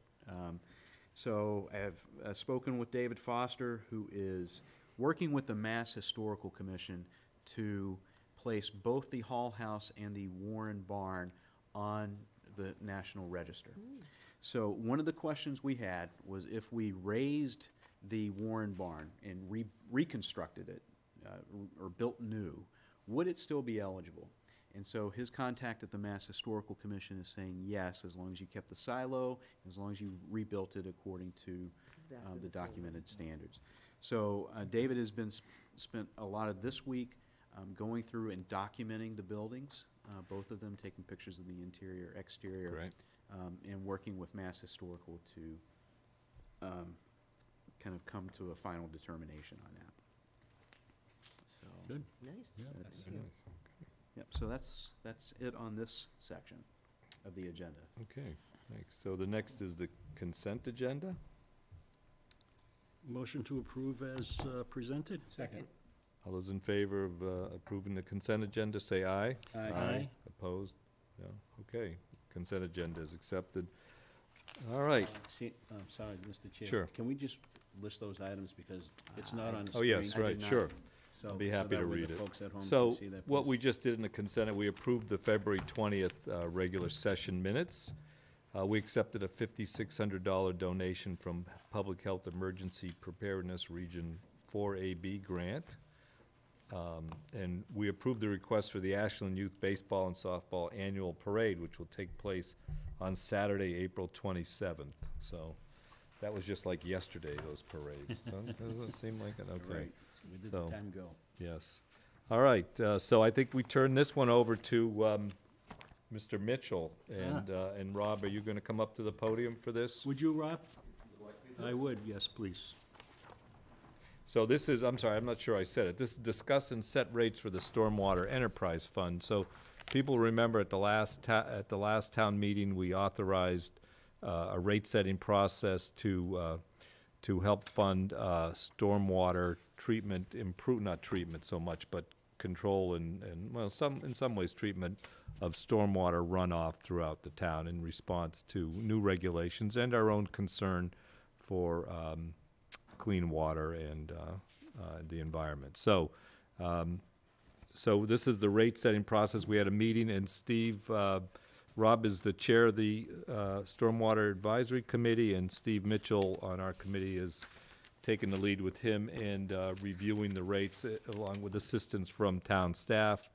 And they've gone through a lot of work here, and so I think we're ready to present and hopefully approve the rates. Not that we love instituting new rates, but we're ready, I think, No, to we move don't. forward. So I'll turn that over to Steve. And actually, we're not going to, the board is not going to set the rates officially. We are going to recommend the rates to the Department of Public Works. It's our recommendation, whatever we may decide. So good evening, Mr. St. Germain. Welcome. Thank you. Good. Thank you for, Good to be for here. being here tonight. And so just, unfortunately, we don't have the material to put up on the screen tonight, but what we've been working from is a couple of different scenarios, and you and I have gone back and forth a few times, and we've settled on two different scenarios, two potentials. And I will describe the one that I've worked on, and I would ask that you describe your scenario, and then we can entertain questions from the board and, what our rationalizations were. So, all right, so if you want to start. Okay, well, the committee worked over the past 2 years with the big question is how do we fund stormwater? And we looked at a number of different scenarios as we explained to the town, both at our presentation at last year's town meeting and in the fall town meeting when the stormwater management utility was approved.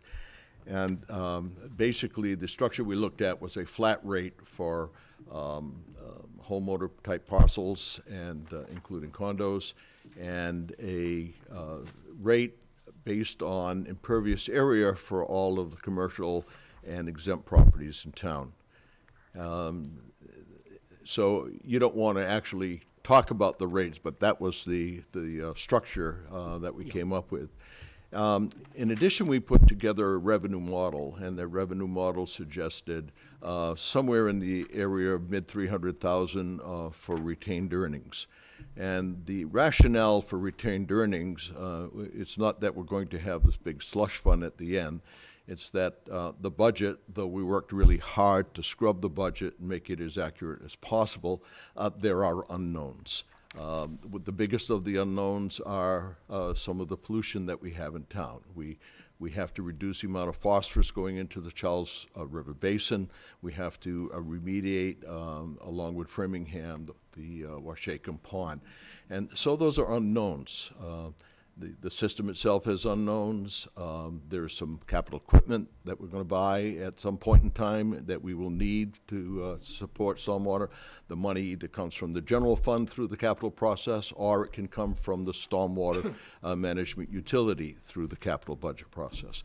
So that's why we were pegging it at that particular level there. So that pretty much presents our model. We still feel that a single model for all of the commercial properties and exempt properties in town is proper, in that the impervious area for small businesses, they have a lot less impervious area. They will pay a much lower fee. The larger commercial enterprises like the Market Basket land along 126 will pay a much higher fee, again, based on the impervious area. So that's pretty much where we are. Okay, good. Thank you, Rod. So in these two scenarios, really the difference is in the exempt properties and how they were factored in, and also relative to the senior, potential senior rebate. And, based on our workshop, and I recall Yolanda speaking specifically about that, and at that meeting, I had advocated for one thing, but in reflecting on your thoughts, it made more sense to me to reconsider that. And so both of these models now, what they do are the seniors that are qualify for the 41C and a half, those are the only ones that Okay. are abated That on makes this. much more sense. So we're talking roughly. And the committee agrees. Yeah. Very good. And at this point, we had, I'm not sure what the current number is. I did check with the assessor's office a couple weeks ago, and they had 155 here applications at that approximately point. But it was 170. 170 last year, Yeah. so we plugged in 170. So that's the only senior.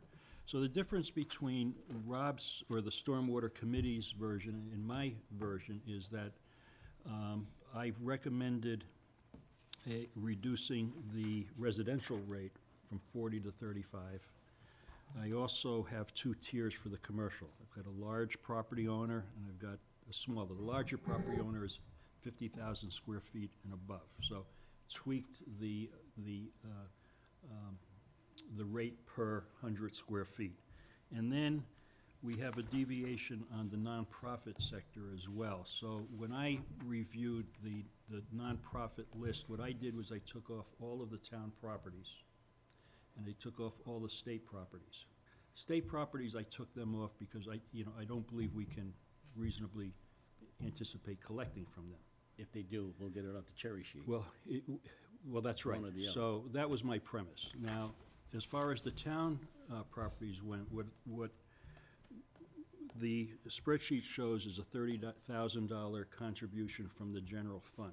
So, and that goes on through the life of this particular scenario. My premise was that's their contribution for their part of the stormwater. So those are really the essential differences. The retained earnings come out, and Rob and I went back and forth a few times on the retained earnings. I think, Rob, you mentioned maybe earlier that, retained earnings, what is the right amount? Yeah. But, Rob makes a convincing point about capital needs and contributions to those areas. So the retained earnings in both of these scenarios come up the same or close. So those are really the differences. So if I'm reading it, the retained earnings could get as high as 300,000? Is that? They're both scenarios, they're over 300,000, yes.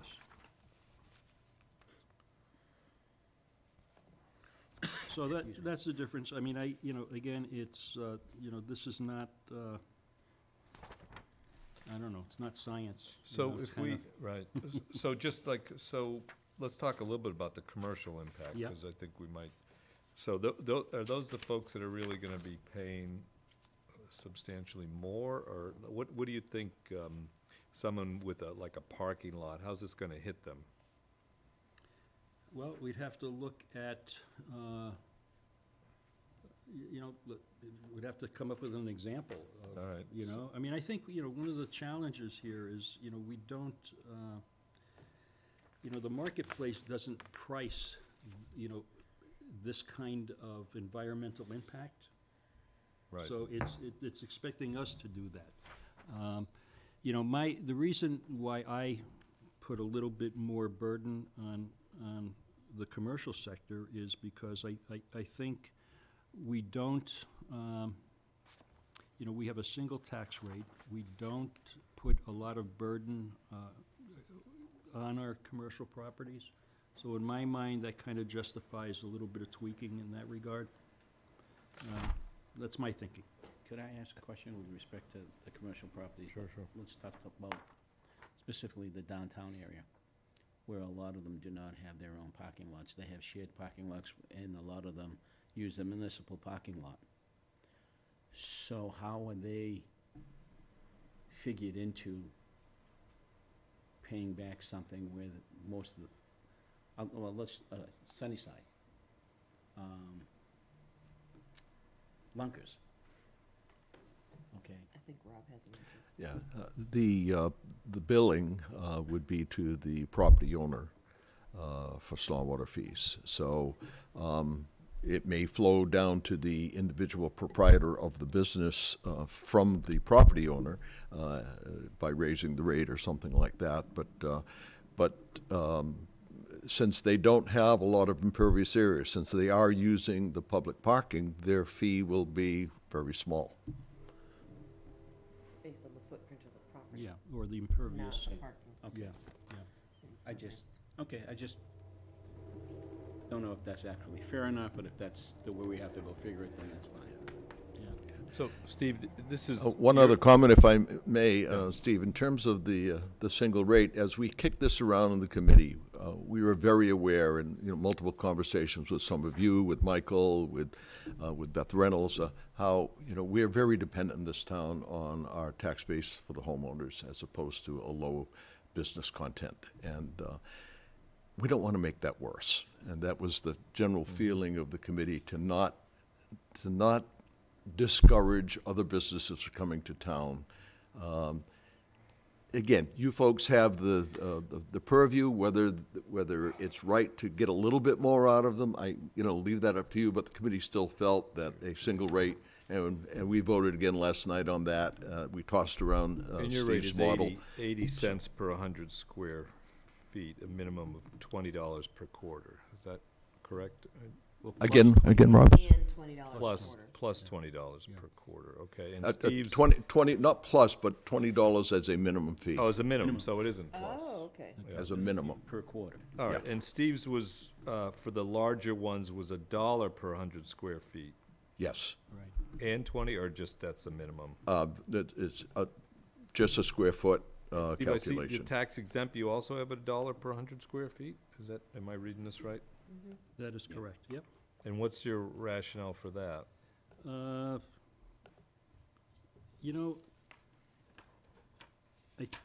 may have meant to keep that at 80, because I think that's what Rob, so I think that's probably a miscue on my part. Okay. I had no, real rationalization to make that any different. So that's 80 cents per quarter, basically, is per 100 square feet. So what we don't have is a comparison if we keep Rob's commercial and exempt, and if we use Steve's $7.50 a quarter and make it $35. My logic was to reduce the residential rate, the homeowner I rate. think that was good, yeah. And tweak the commercial rate a little bit. Well, maybe we could, we are just starting this, maybe we could keep the commercial rate, everybody at 80 cents, and see how it works. It looks like we've got a cushion here for this. Well, I think the impact, Rob, would you agree if we tweaked it down to the, on the, my two-tier system, if we went back, we agreed to your one tier, I guess what would be the impact on retained earnings? I think that's where the impact would fall. And by, It would go down, obviously, yes, but obviously by how down. much and what? it's a little bit more for homeowners, or a little bit more for the businesses in order to produce the same revenue, so. Why does, so why does his not, oh, he has a higher rate for residential, that's why they kind of Right. equalize, okay. Right. Yes. Yeah, so We I had, favor we the- had presented the town Yeah. a $40 annual fee, $10 per And- quarter. And now we have 35. The town which seemed sounds good. acceptable to that. Yeah. We did not get pushback. In fact, we had some property owners come in and say that was a very, very fair rate. And indeed, in the comparisons that we have made with other communities, it is also a very fair rate. Sure. My intent wasn't to overcomplicate this. Yeah.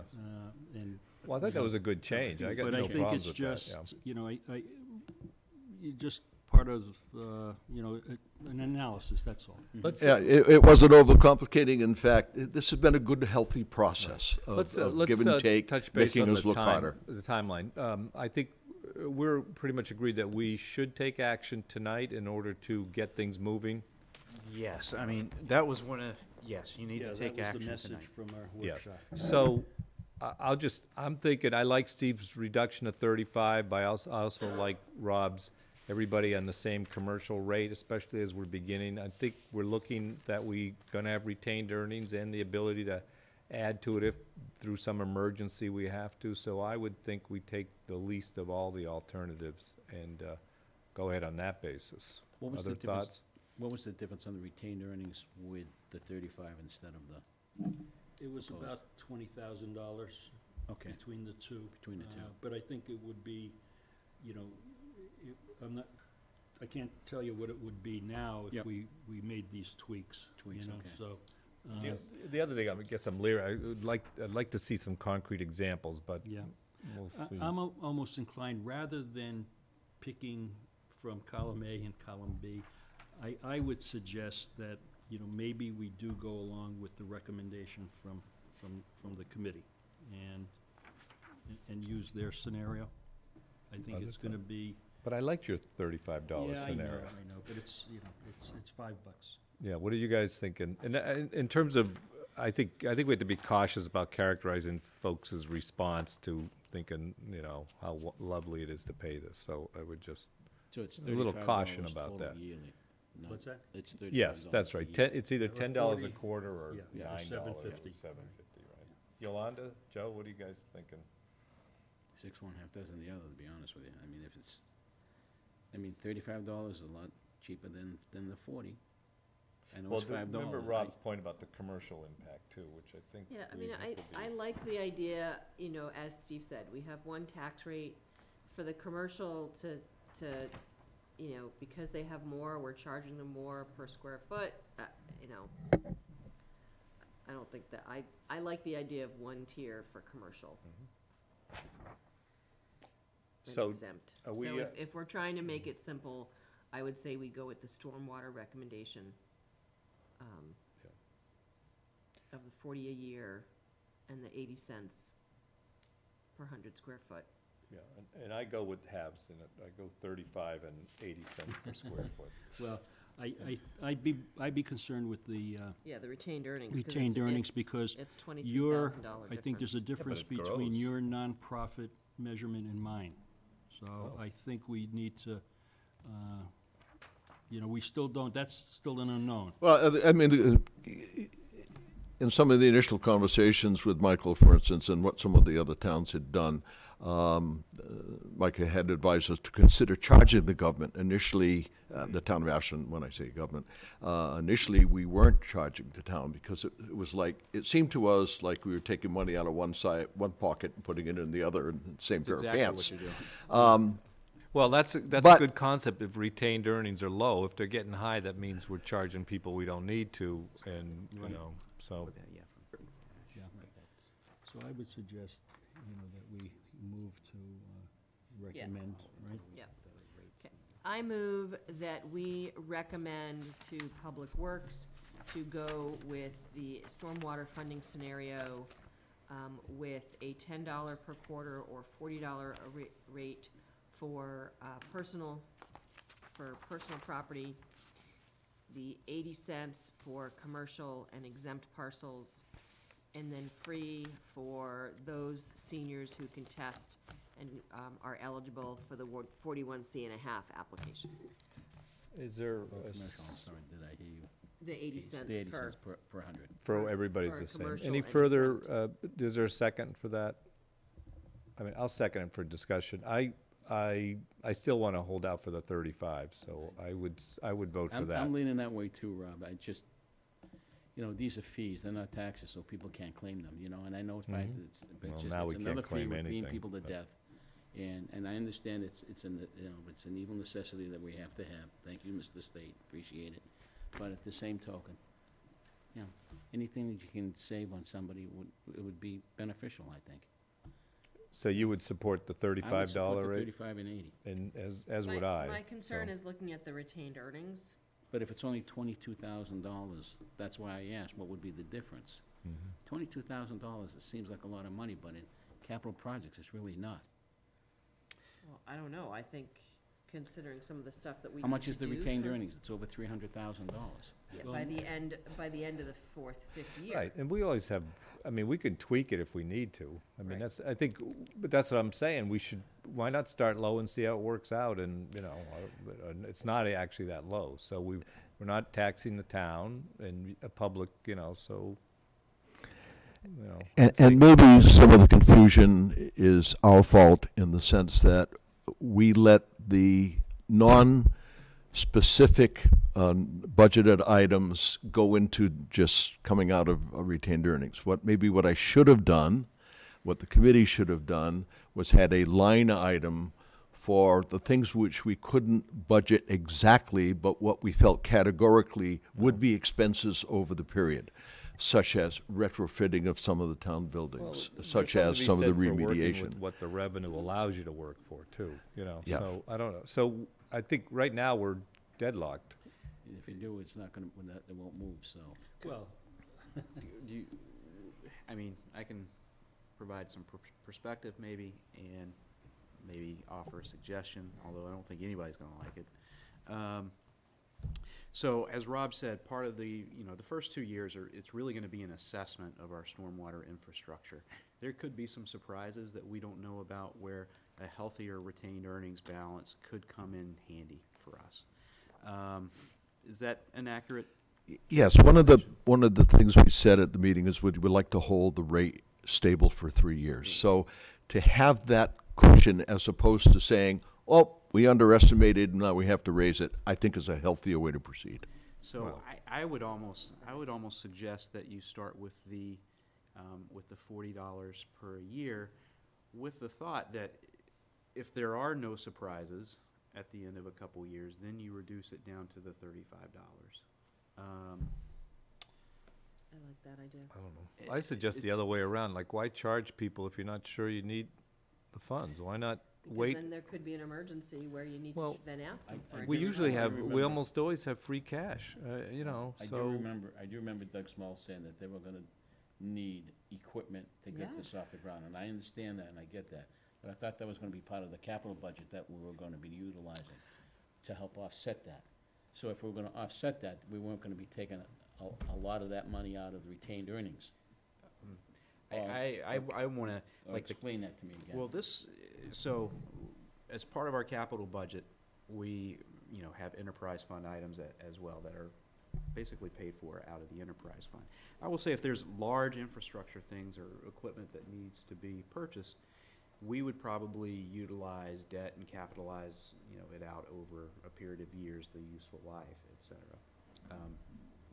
So I don't think, obviously there's always an opportunity to utilize some of the general fund monies to, pay for some of the equipment costs, but ideally, since an enterprise fund, one of the bases of it is to identify revenue and associate it directly with expenses for that activity, business activity.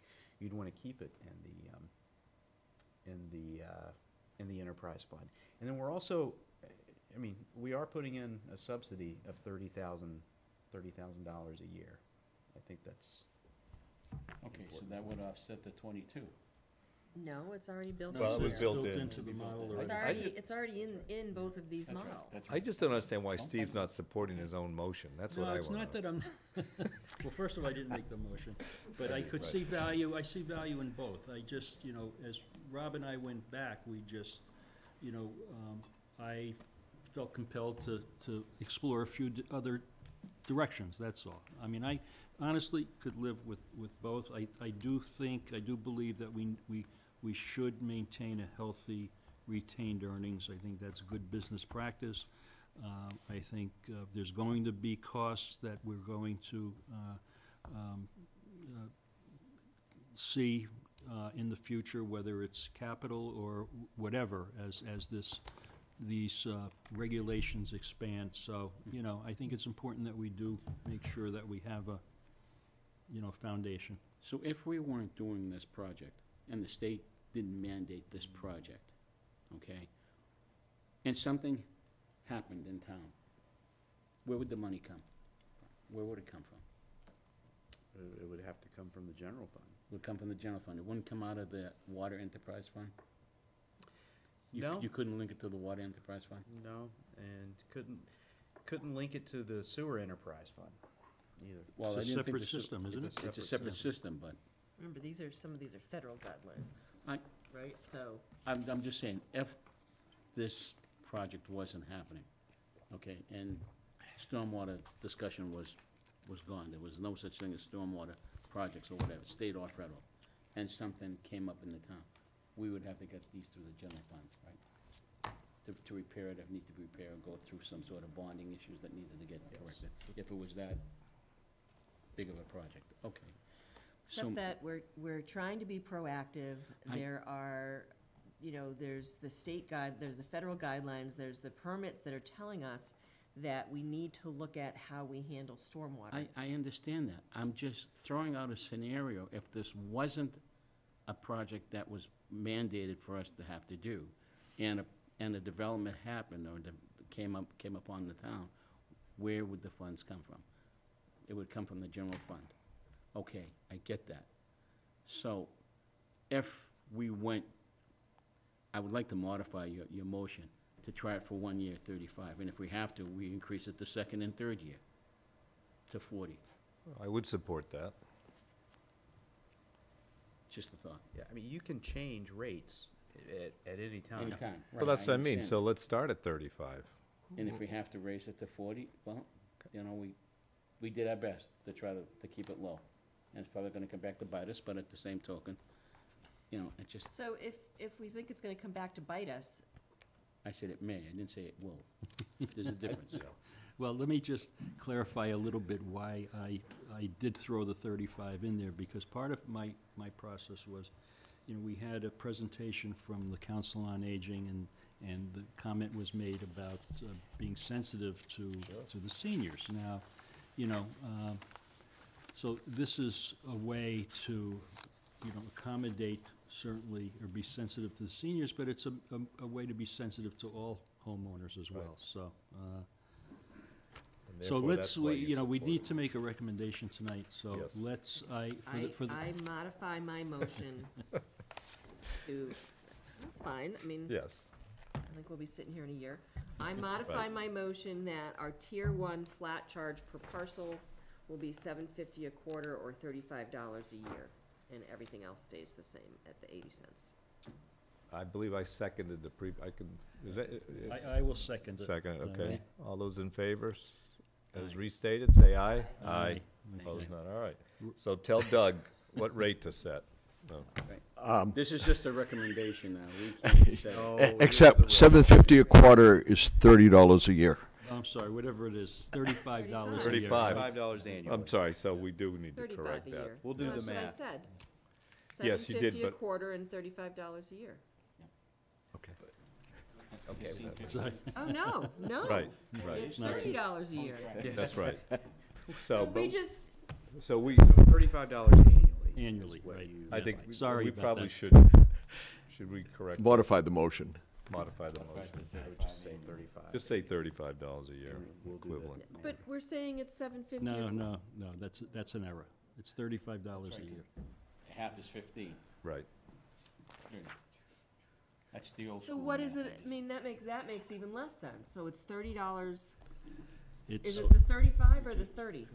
So we'll just say 35 See this here? annually. I That's what can't it get is. to my calculator, but that's an error Yeah, there. but we're gonna be billed quarterly, right? Yes. So we'll simply just They'll work it do out. the 35 math divided by 4. when we break it down. So if your result is $35 annually, we will At break it down $8.50? per quarter. no, it's 8 something. Thanks for Yeah. all your work on this, Yes, Rob. thanks, Rob.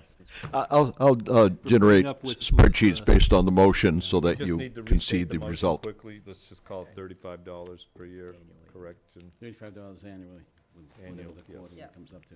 Math was not my strong point in high school. So Yolanda, you want to just do that I correct? modify my motion to just $35 a year. All right, thank you. Thank you. I'll second that. All those in favor of the modified motion, say aye. Aye. Opposed, none. Great, thank you. Sorry for the confusion, Rob. folks. Thank you, All Rob. right, so the next is the FY20 budget. So Michael, Yes. and we have in our packet a basic line item budget, Why did we do I believe. So we covered the detail in the previous meeting. Didn't take a vote at that time because I didn't have the enterprise fund numbers for you, or solid enterprise fund numbers for you. But yes, so we have a total general fund appropriated budget of $62,634,649. Again, those are the appropriated items, that does not include non-appropriated expenses like state charges, et cetera. And then also, Water Enterprise Fund of $3,309,807.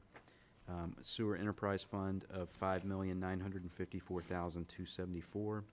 A trash collection line item, Enterprise Fund of $1,270,101. Field Management at $116,706. Cable Access at $200,000, and then Stormwater at $303,031. So that altogether totals $73,788,568. That stormwater number will now change, right? Nope, the appropriations are the same. It's just what's going to end up as retained earnings. Okay. So, All right, is there any other issues, rate changes, or nothing like that? no, I am not associated with going to this? propose a Okay. rate change for the water or sewer enterprise funds at this time. Trash collection, I'm not going to propose a rate change on that, although I will say that we will probably need to go to our retained earnings, which is okay at this point in time, to help pay for the sustainability coordinator and the increased recycling costs. Yeah, we should probably talk about recycling sometime, because it's getting to be a big issue with It the is whole- getting yeah. to be a big issue. So, Put that on the agenda. Look for my comments. yeah, so that is the FY20 budget. Brittany is on schedule to produce the operating budget, the total operating budget document by at least at the latest, the second week of April, and it will also contain the capital plan as well. Mr. Chair, I do have a Yes. question. Sure. On the sewer enterprise, Mm-hmm.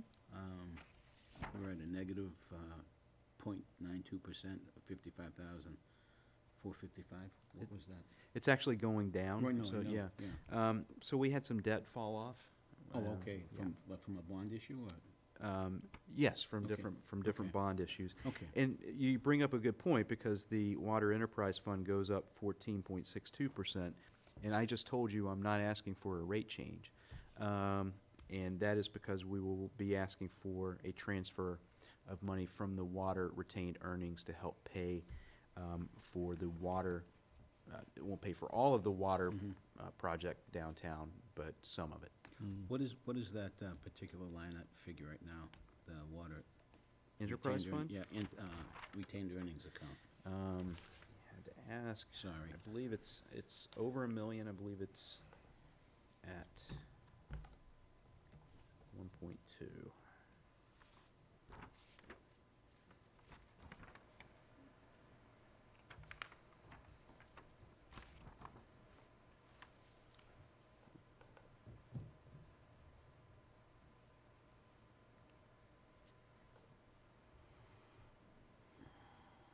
If you want to continue talking about it, no. No, that's okay. No, so has that been the standard right along? We've averaging about Actually, the 1.2? Water Enterprise Fund is at $2,134,000, I should say, at 821. I had my 1 and 2 mixed.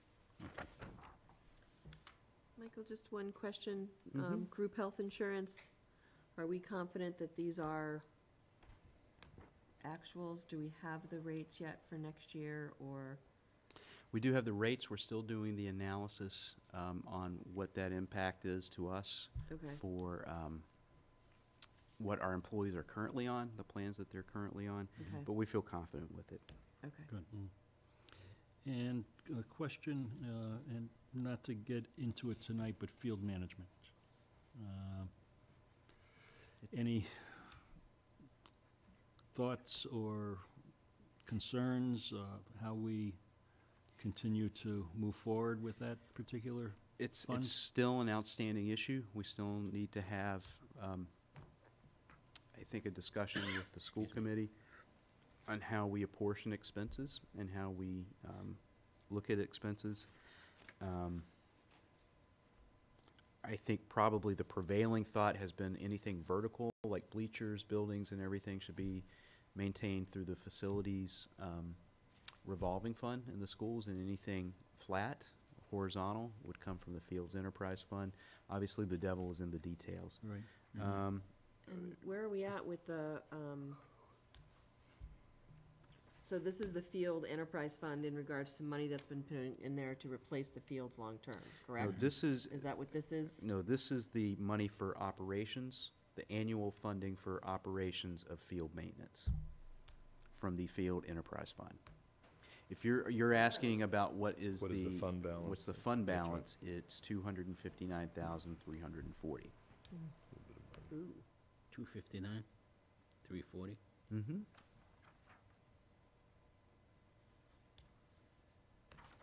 Were there any Money huge issues? still Yeah. going in there for from rentals and stuff?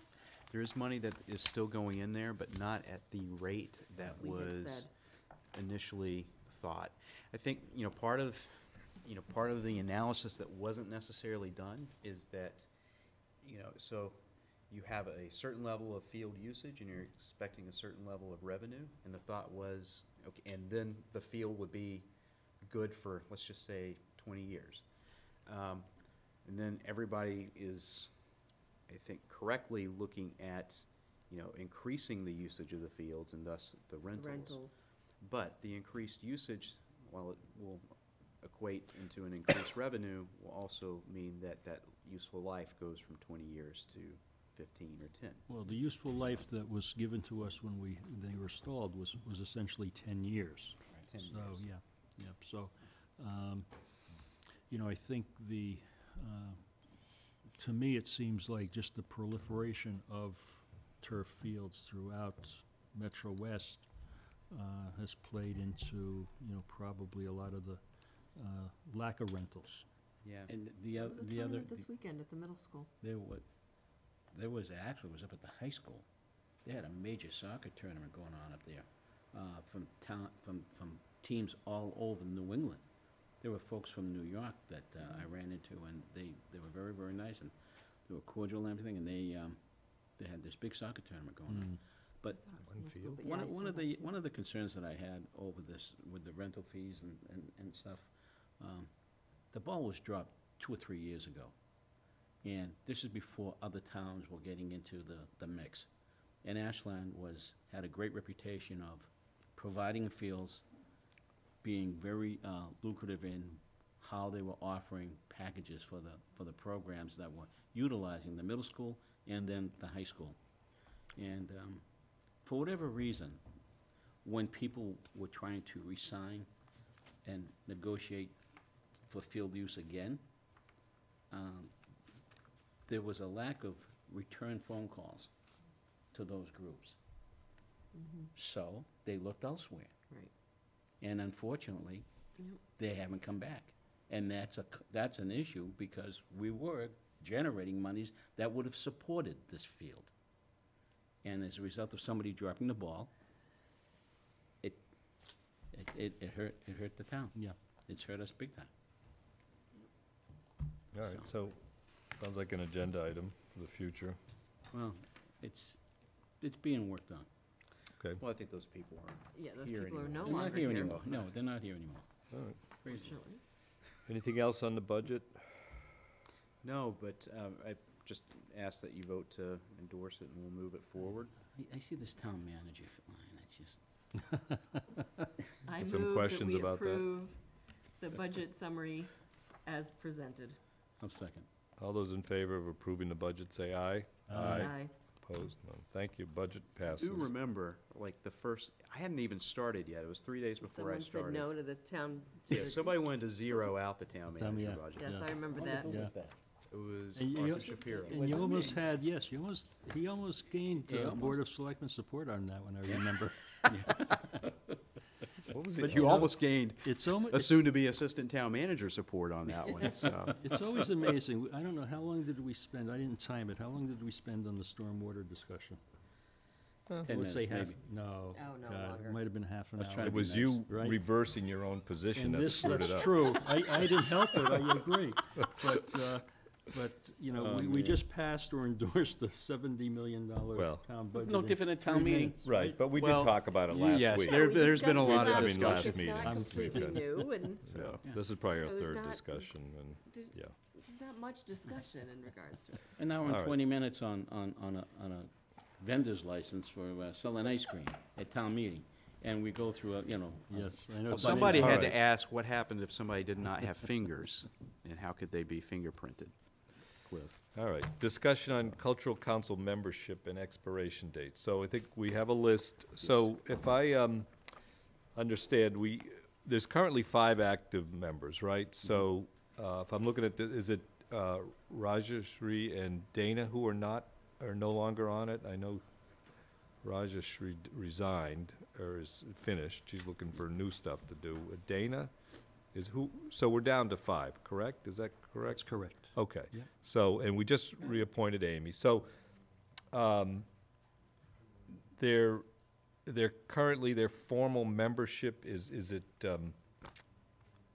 7 that they're currently? That They was have, my their current understanding. membership is 12. 12, Right. okay. So there was a request several didn't years believe it ago was to that increase long. it to 12. Yeah, And so currently, we have 5 members. all right, 12 to Right, 7, so, right, okay, You know, technically, there's no quorum ability. right. So the request is to reduce the membership from 12 to 7. Right. And so that seems sensible. And then they have a quorum, and they can go out and recruit 2 additional members. Any other thoughts? Or there is another matter I will touch on, but after this. Was there a reason? I mean, when they went to the 12, was it because they had a lot of people wanting to do it, or they felt they needed more people? I forget why. I don't We went, remember. you know, they I don't wanted know. more people to be able to spread the work around.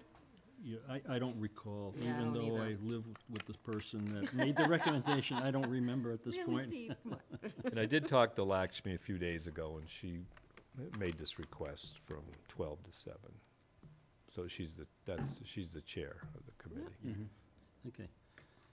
So do I have a motion to do this? Sure, I move that we reduce the number of members of the Ashland Cultural Council from 12 to 7. Second. All those in favor of reducing the membership from 12 to 7, say aye. Aye. Opposed, none, so motion carries. And the other thing, we did get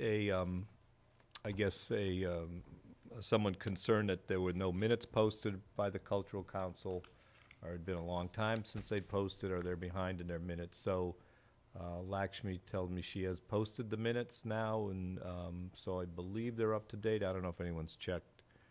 But, so hopefully that's resolved, and she understands the necessity of approving and posting minutes in a timely fashion. I think that's the reason why we tabled it, so that we. Oh, yeah, you guys, I wasn't at that meeting, but you guys Right. had discussed it, yeah. Okay, so that seems like it's resolved. All right. So now do we need to approve the people that are here? Because we just lowered the number, but we haven't approved the people that were on this. I thought they were already had their They've all been terms. approved. They've all been voted in before. Like Amy, we appointed about, 2 weeks ago, and the rest, I think, are already there. Okay. Do we well- need to modify her appointment to include her expiration date of 3/6/2022? Oh, Right? does It's a that mean we 3-year didn't term. give her a date? I don't know that we did. That's the reason why we held off, Oh. because the dates weren't on there. Okay, yeah, we do need to do that The then. other ones that needed to be reappointment are all listed here. There's 4 of them. No, just Tanya needs to be reappointed. They've all the other ones have been, This was from our March 11th meeting. It says reappointment with the dates on it. Yeah, I think as I recall, the Oh, discussion okay. was to make sure that they're aligned properly, Correct. so they're not all, Right. they're okay. staggered properly, Correct. so. okay, thank you, Joe. You're welcome.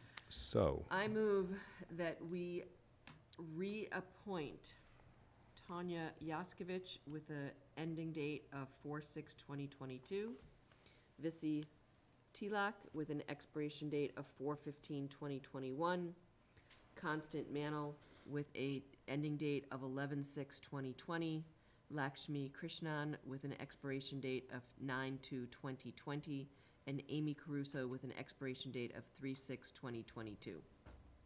Yeah. And they better start recruiting, because out of this group, Amy's the only one who can continue after her. oh, right, Expiration oh, That's right. that's interesting, all right. A A second. All those in favor, say aye. Aye. Opposed, none, so they're reappointed with the terms as Thank you. stated. You're Okay, thank you. Now, who is Okay. the state-appointed member? Is it There's some- no there isn't state, one? no. Okay, I thought there was. All right, town meeting warrant review. Mr. Chair, just, if I may ask, I had mentioned this before, there was an item that came up that we could not put on the agenda, just for time purposes, but I will tell you, I am going to forget it if we don't do it right now. Okay, sure. So Okay. could I Go ask for ahead. some consideration there? Yep. As I had mentioned to you individually, Beth Reynolds was able to secure from the American Girl store that is going to be closing in Natick, or has closed in Natick, their commercial kitchen setup to be, so it will be donated to the town. The town can accept that as part, the selectmen can accept that as part of its economic development fund that we established and which was signed into law. And the hope is that, there will be a business or some entity that can use a commercial kitchen. Obviously, they're very, very expensive, and this is something that we can donate to them as part of or grant to them as part of our economic development program. So kudos to her for doing that. But the Absolutely. board Good for her. needs to accept the donation. Okay. Okay. And, excuse me, Sorry, go one ahead. question. At this point, we don't know the value of We that. do not know the value. Okay, yet. so we will accept it and value to be determined. Correct. Okay. Can I just ask one question with respect, has anybody checked out the equipment to make sure Yes. it's in good working order? Yes. So that we don't have to, It's really Repair. nice equipment. It's, I mean, the store is. oh, I'm sure it is, but I just, It's really nice equipment. We're in the process of finding a place to store it. We have a couple of options, and then we are also moving it. We have a plan to okay. get it transported as well. But it needs to be transported by early next week, so. Yeah. All right. I move that we approve the acceptance of the commercial kitchen from the American Girl store with a thanks to Beth Reynolds for securing that, and a thanks to the American Girl store for donating it. Okay, all those second? All those in favor, say aye. Accepting the gift, aye. Opposed, none, so gift is accepted, okay. Annual town meeting warrant review. All right, so wanted to go through the warrant articles that we have. We currently have 13, some of them very standard. There's a potential that we could add 3 more on there, and I will just give you a little insight about those after we get to the end. So, Article 1, here town reports. We will know that the Sustainability Committee, pending the moderator's approval, will be able to provide a report.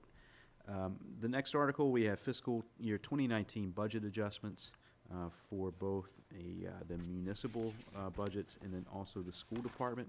This results from an increase in state aid that we had not anticipated. I'm not necessarily sure how the school department is going to use their funds, but we will be transferring that $58,000 to the legal budget.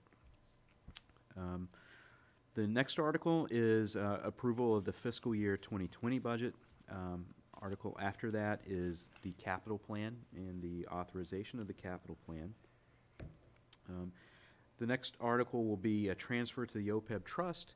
Just for those at home that don't recall, each year we budget money to go into the OPEB trust based on the new employees that we bring on each year. This transfers that money from the general fund budget to the trust. The next article is to establish an economic development special revenue account through the meals tax. That's something I believe we spoke about at the last meeting.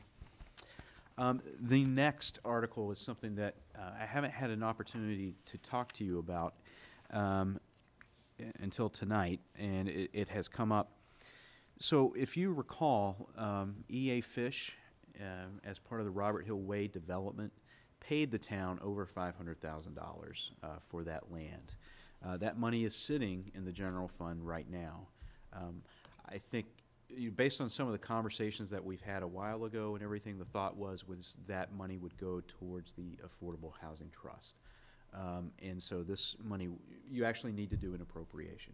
So that's what this article does. It appropriates money that's sitting in the general fund, that amount to the Affordable Housing Trust. Any questions on, or? Well, why would we, well, all right, I guess I'm just starting to think about it. So, it's in the general fund Why was it in the general fund in the first place? Because any proceeds of sale that we have, unless it's been predetermined before, goes into the general fund. So if we don't do anything, it will close out to free cash, be split up as part of the policies that we have for free cash. But again, I think the idea here was to use the proceeds of that sale to, again, further more affordable housing opportunities. And why have we waited so long? I mean, like, what has changed? Well, we just got the money Just gonna say in we January. Oh, okay, or so we December, I they should just say. paid it as part Yeah. of the project moving They forward. just got their funding themselves. Oh, I see, okay. Any other questions about that? No. I'll move on. Okay. The next one is a new regionalization agreement with Keefe Tech. Still finalizing the language for that article. That will be an article that will need to be approved at all town meetings that participate as part of their. Why are they looking to do a new? They're looking at changing Agreement? the membership around based on Framingham becoming a city. Okay, that makes And sense. some of the Okay. ramifications of that. Okay. Next article is the annual. Well, so we have to approve all these by next meeting, right, in 2 weeks? Is that, Yes, so? yes. Okay, we're gonna need some. Or at least approve it, being on the warrant and moving forward to town meeting. Next article is the annual consent article. After that is the annual consent article for the CPA funds. Again, those are 3 projects: the Oak Street bond payment, the high school athletic fields bond payment, and the Warren Woods bond payment. Next is the infamous accept statute and amend the Chapter 178 of the Town of Ashland bylaws. This is the fingerprinting for ice cream trucks bylaw.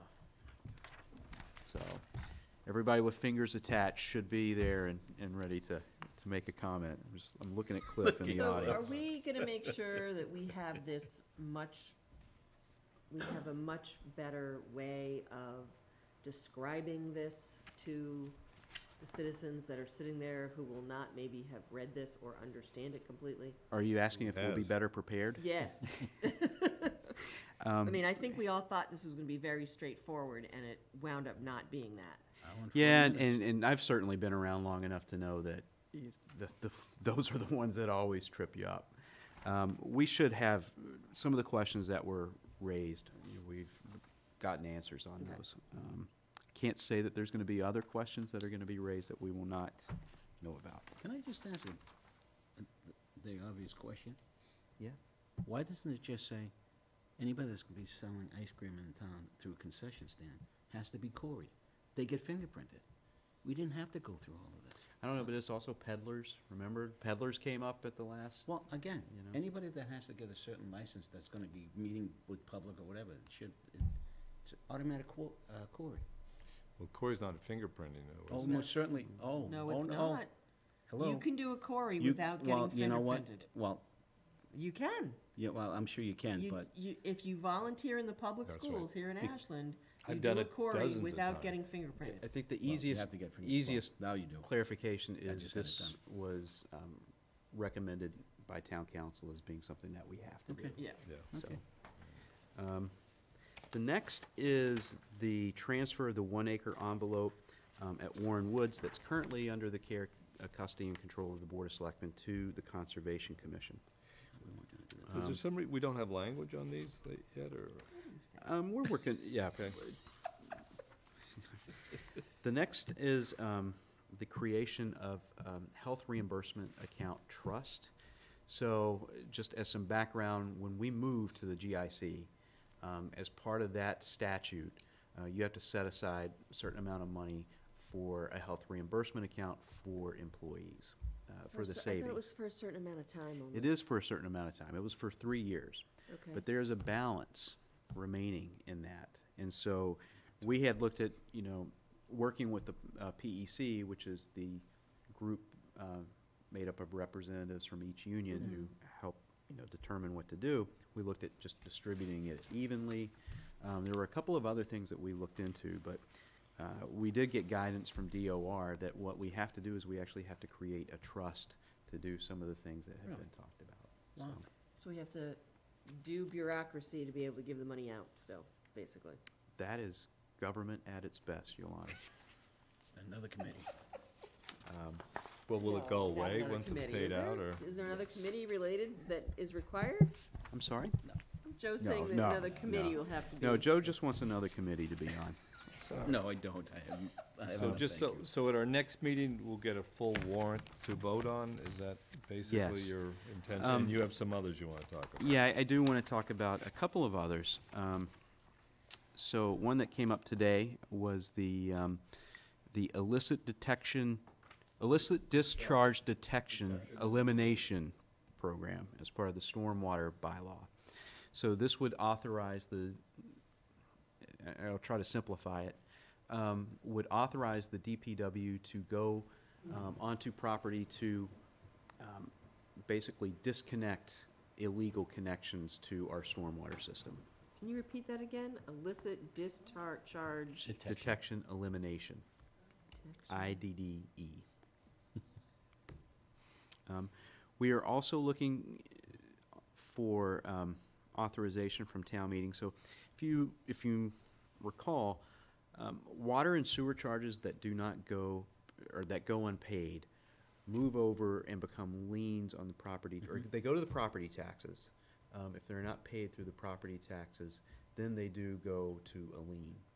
And so Brittany has asked just to put a warrant article on that would basically allow for that same process for the stormwater fees as well. So the other enterprise fund fees.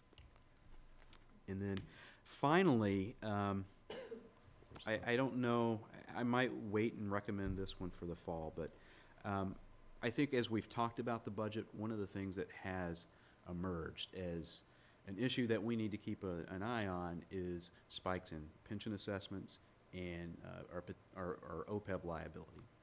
And one of the things I would like to do is explore a stabilization fund for our pension assessment. So if we have some very wild swings in our pension assessment from year to year that we can't necessarily forecast, it would not have it would have a less detrimental effect on our operating budget than if we did not have a stabilization fund. Wouldn't some of the department heads have an idea when some of their people would be nearing that retirement age or whatever?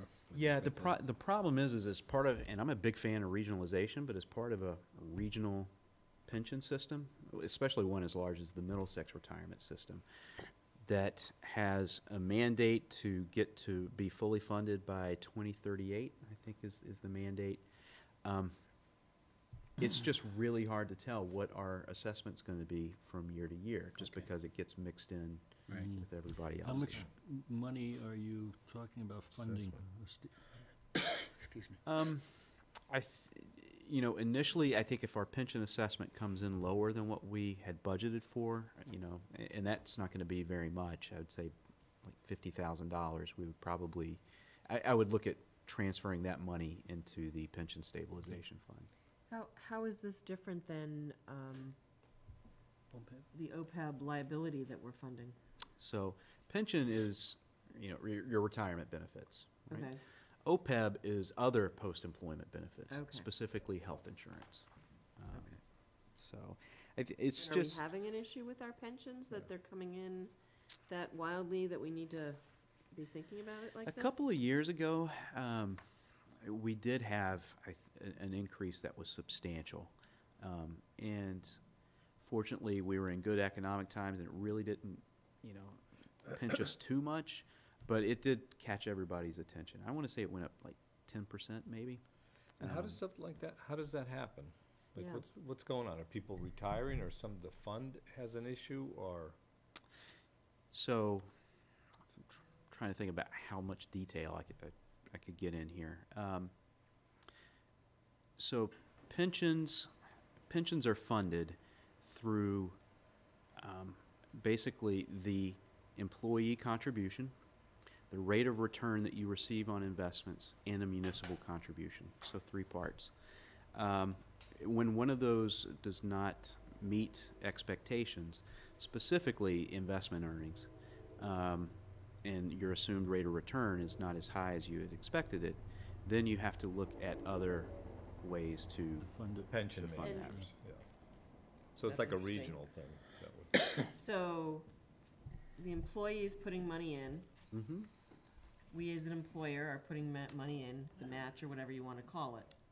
But you're saying that if the investment doesn't match what the expectation is, that we as the employer have to make up that difference? Generally, that is what happens, yes. And that's, so it's all based on actuarial tables, right? And that's one of the things that I've always had an issue with, is some of the assumed rate of returns that a lot of these pension funds have utilized. Well, this would be the Middlesex County Middlesex retirement. County retirement. Yeah, so they would, their board members or whatever would vote to increase our assessment. That's what would have to Right. happen. So, That makes a such a question, and difference. I'll use Chief Davis as an example. So, retiring as of Friday. Mm-hmm. So, presumably, he's gonna start to collect his pension. Mm-hmm. And so how does that work relative to how holding multiple positions or holding positions in multiple towns? Well, can I just quickly, he's not 65 yet. So he doesn't have to necessarily collect his. Let's retirement. assume he was and Yeah. he is. Okay. Just to get the sense of how the money flows, from. Then he would have to get a legislative action Well, I think what, to some No, degree. no, let's just say he what is Steve- 65 Oh. and ready to get his pension. Okay. so Chief Davis, we didn't mention it when he was here before, but he is retiring, but he will be taking a position at Regis College. So, he will be collecting his pension, and then he will also be, employed by Regis, and it's a private entity. Oh, right. Now, if he went to another public entity after he is retired, he is limited to 960 hours of work, and his earnings are limited to the difference between what his retirement, his pension is, and what the salary is of the position that he had previously left. So, Which is what they just figured out for me with So I respect to think- substitute teaching. So, All right, so that, Oh, okay. all right, so in this one, so you're not sure you're gonna submit this one or not? for this Yeah, for it this year. strikes me as not an urgent thing, but something. It's okay. not urgent, but, like, I go back to Standard & Poor's, and they highlighted it as something that we need to be aware of, including in our OPEB liability as well. They also highlighted the fact that based on our previous track record, that they have confidence that we're going to manage that. And this is one tool that we can use to manage that. And quite frankly, I think I put it in my transmittal letter. I don't want to give them any reason for them to doubt our management practices. but Ashland's not unique to this. There are other cities This- and towns that All hit the same cities and thing. towns Right. are going through Everybody. this. So where's Yeah. this, so you had these three, Mike, that we're gonna talk to us about by next meeting then, right? Correct. Can I ask a question with respect to the first one you talked about was the illicit discharge detention elimination bylaw? Well, it's not gonna be a bylaw, but it's an article. Any It would other be a town- bylaw change. It would be a bylaw change. Where is she? Would there be any other cities or towns that have something similar? Or have something that's already written up so we don't have to Sure. reinvent the Oh, yeah, wheel? in fact, I think the Stormwater Advisory Committee's actually worked on a draft language, and actually, I got it today, actually. Okay. All right, so this All right, strikes me good. as something we're doing kind of at the last minute. Sounds like it could be complicated. We're Mm. going on people's property to, like, look for illicit discharge, so, That'll be another hour and 40-minute discussion. yeah, so, anyway. It's another one that may need some education before Yes. we. All right, I Yeah. will Put it allow on town Robert, meeting warrant. someone agree with please time Robert as 30 seconds, no. Just I know kidding. it's Go late. ahead. This is a requirement of the MS4. It was a requirement of the prior permit. It was the area we were most deficient in the prior permit. So we Refer to need to, illicit we need to discharge. move on this. And it is, as Mike said, it gives us the enforcement authority if someone has an illicit connection. Under 30 seconds, nice job. Yeah. Nice job, Rob. All right, but more to come. I guess we'll get some more details. Okay. Okay. All right, so is that it for the review of the warrant? We're not That taking is. any action tonight, but Correct. next meeting, on the 3rd, we will be finalizing it. Is that correct? Or at least placing items on the warrant. Okay, update on potential development on Route 126. I'm not- Yes, so this has come up, I think, it's become more real within the last week. A gentleman has entered into a purchase and sale at the old Fusion site to do, and his plan is to do a mixed-use development there that is 20 units. It's a mix of 1 and 2 bedroom units. And then also, I believe it's 5,000 square feet of commercial at the bottom. I'm bringing this up tonight because I think there will be probably, a tech review meeting with some of the department heads to look at some of the technical aspects. But this is also a good opportunity, I think, for the land use liaison group to start working on something here. So Absolutely. The preliminaries factor in any affordability in the units?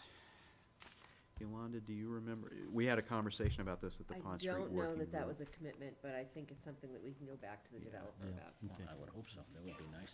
Yeah. We've asked every other developer, Right. so why would he not be asked? So, So I think we need to set up that first meeting and have a conversation. Yeah, good. so we have talked about, basically a case-by-case basis on the committees that would be participating in this. And I think given the location, we should probably, it should be the planning board and the board of selectmen. So, Yes. okay. Any zoning changes needed? No, this actually is By within right the zoning. existing, Falls right in, okay. existing zoning. Interesting. Excuse me a second. Sure. You want to, So that is it on that. Good. okay, Let's get that going, get it set up sooner than later. very good. All right. So the next is the IE building codes, which was, I was at the Sierra Club Municipal Summit last Saturday, and this came up as something that was new to me. So I sent an email to Michael asking, basically look into it. Now, just my understanding is that these international building codes actually affect us in that they control the state building code. And I think that MAPC is involved, and I don't know if you've heard about it from your meetings. About it today. Yeah. And basically, apparently the building code, I don't know if they have been doing it, but at least in 2021, it's going to be set by a number of people who have been authorized to vote on the building code question. So there's a number of, and I haven't looked at them, but apparently this process started a few months ago and is ongoing. People are suggesting changes. So you could see that the issues could potentially affect us. And the Sierra Club's ask was from, in terms of climate changes, they want municipalities to support, very tight building codes, which would increase energy efficiency and that kind of thing. If you leave, we're not in quorum, you gotta wait until Steve gets back. You guys should we take a break? No, or? no, I'll wait. So anyway, I think this is, I know it's a potentially complex issue, but I think there's a deadline, I think it's March 27th? 29th, for the town to register as an entity, costs like around $140. To participate in this process, I believe at that time, Michael, we would have to register, we would have to select at least one entity. And as a town of our size, we can have up to 4 people, I believe, participate per entity. I think it's just a good thing for us to participate in. It sounds like we're not participating so far, but I think we ought to keep, given the, and I know we don't have a planner at the moment, but given the deadlines and the potential importance, I think it makes sense for us to at least register, see if we want to have if we can put together an intelligent position to participate and actually vote on the state building codes, which will regulate us. And maybe as we get into the process, I'm just thinking off the top of my head, the assistant town planner, maybe the town engineer, other people that are in a position to actually review the technicalities and take a position, or maybe we have them talk to us as this process goes on. I don't believe that the vote is until September, but at least if we get our name in there now, I think it'd be a good thing to at least give us the potential to continue to participate. Would any other staff members be involved, like Mike Christofoli, or? Well, Mike would be an obvious, you Yeah, know. he's obvious another person one, as yeah. part of That's what I'm this. thinking. Okay. And, Rob, just for some clarification. Sure. Because I was trying to go through this And as well. actually, let me get So my- this preserves our ability, so by meeting this deadline, it preserves our ability to have this To input. participate, yes. That's my understanding. So if after that we don't have the time or the inclination or the ability to participate, we don't have to. But if we miss this deadline, we're out. Right. So, We only have a week and a half this next Friday. right. And but there's not a ton involved. I believe, my recollection, maybe Yolanda, you have some more information. You know, we need to come up with, we need to register an entity and maybe come up with names, I think, of people. But I'm not 100% sure of that. I think we have to name at least one person. Yolanda, do you have something? I don't have any more detail, just that it was, again, at the executive meeting today, Yeah. they were encouraging people to get their communities signed up and registered to be able to vote on these international building codes. So I think, to Rob's point, I think it would be a good idea. Let's get ourselves registered. If we have to designate one person, can we designate a position, or does it have to be a person? Because if we can designate the assistant planner or the building inspector, that might be better than having to put an actual name with it. That's what I would recommend, but I would encourage that we do find this as this. well. So. I think it makes sense. Yeah, and I think, I think we just maybe, ask Michael to follow up and register at least Go ahead one and entity, register. which is, I believe, 4 votes, and, let's stay involved. Yeah, I mean, can we, it seems like the sustainability coordinator might be a potential. I think Right. maybe somebody from the sustainability committee may it's a good suggestion, yeah. be involved on our behalf. Very much. And maybe somebody like Amy can follow up. I'm sorry, Amanda, right? Amanda, yes. Maybe Amanda could follow up to get into the details. And if she's not aware of it, she probably really should be, I It think.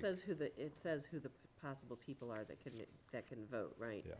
So members of city councils or boards of selectmen, members of planning departments, city and town managers, sustainability directors, and energy managers. So I think if we can designate town planner or assistant town planner, and then our sustainability director when they come on board, I think we'll be good. Yeah.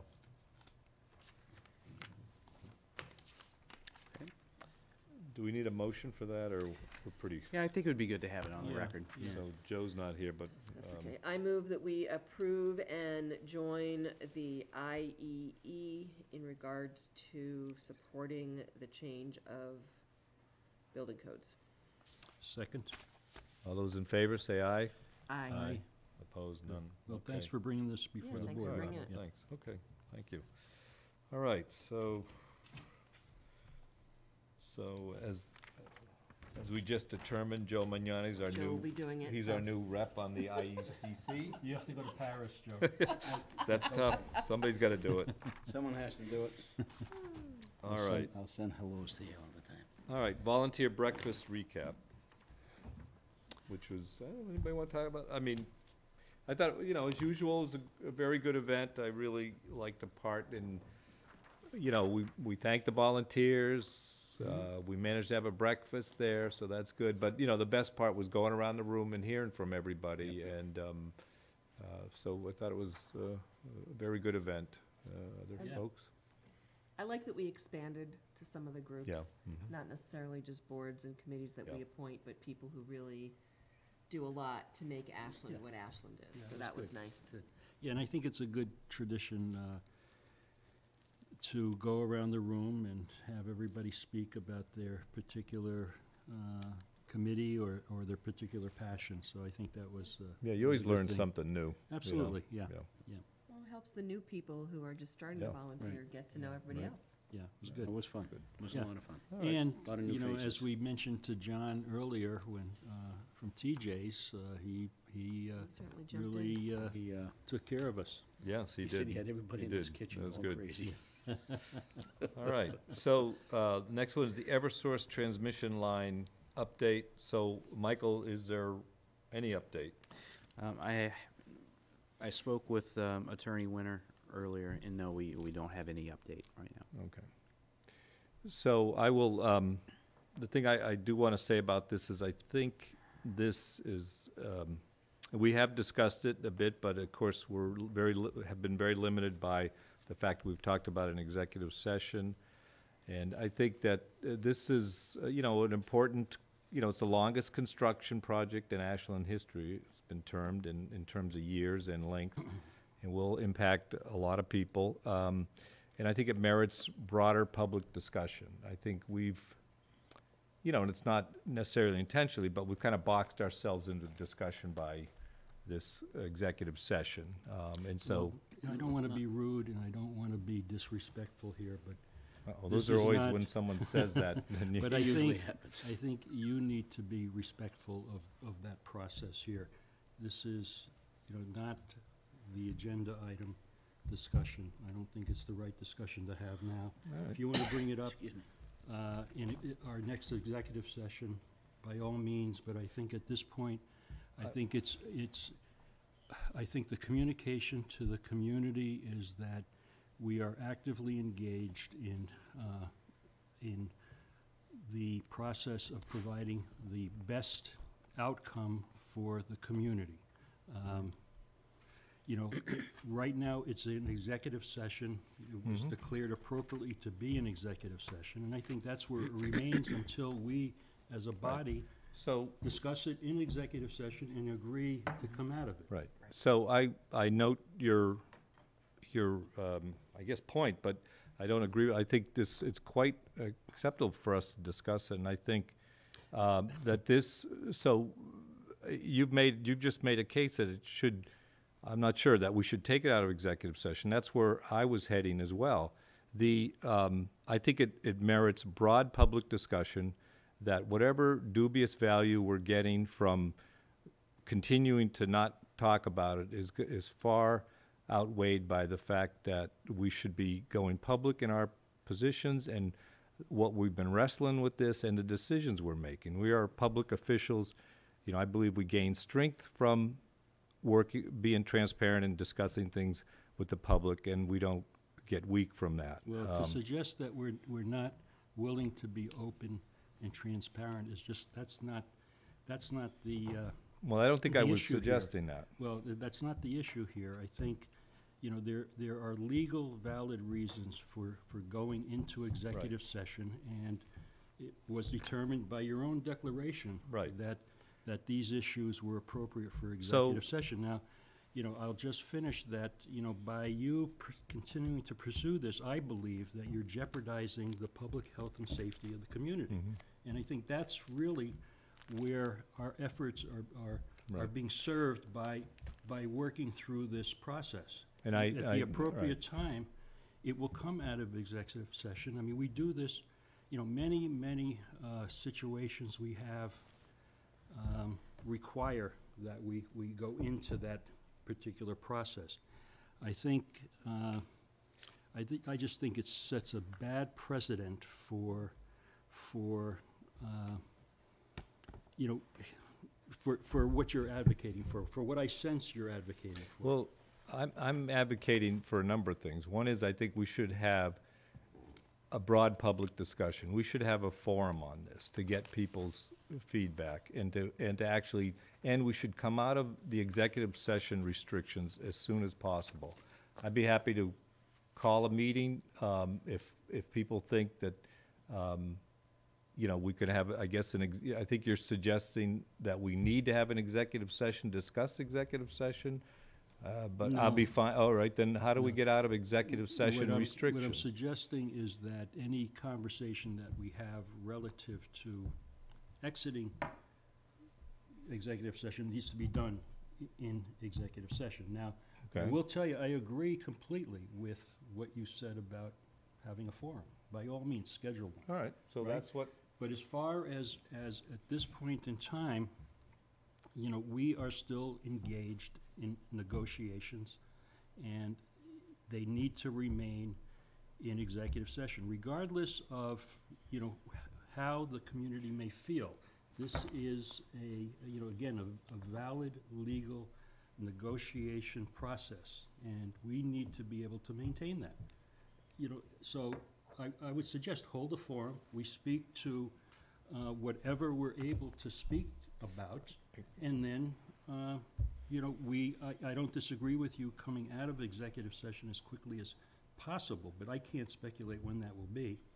Well, I think okay, but I think, well, having a public forum is important, but I think if we're not able to, if our restrictions are, in my opinion, overly broad, I don't know how we can give anybody useful information. Like, we've been told that we can't say anything about any of it, which is, Well, to me, is like, Well, that's really not true, Rob, because there is, you know, the process at the state level is highly documented. And any resident that chooses to go and pursue that information, it's readily available. This is a small subset well, of it's all not, of that though. information. That's not the advice I've But received. I'd like to hear from the other board members, actually. As would I. So I've suggested that, you know, we should have a public discussion on this. We're really bogging down the meeting right now because No, this we're was an not. Eversource transmission line update.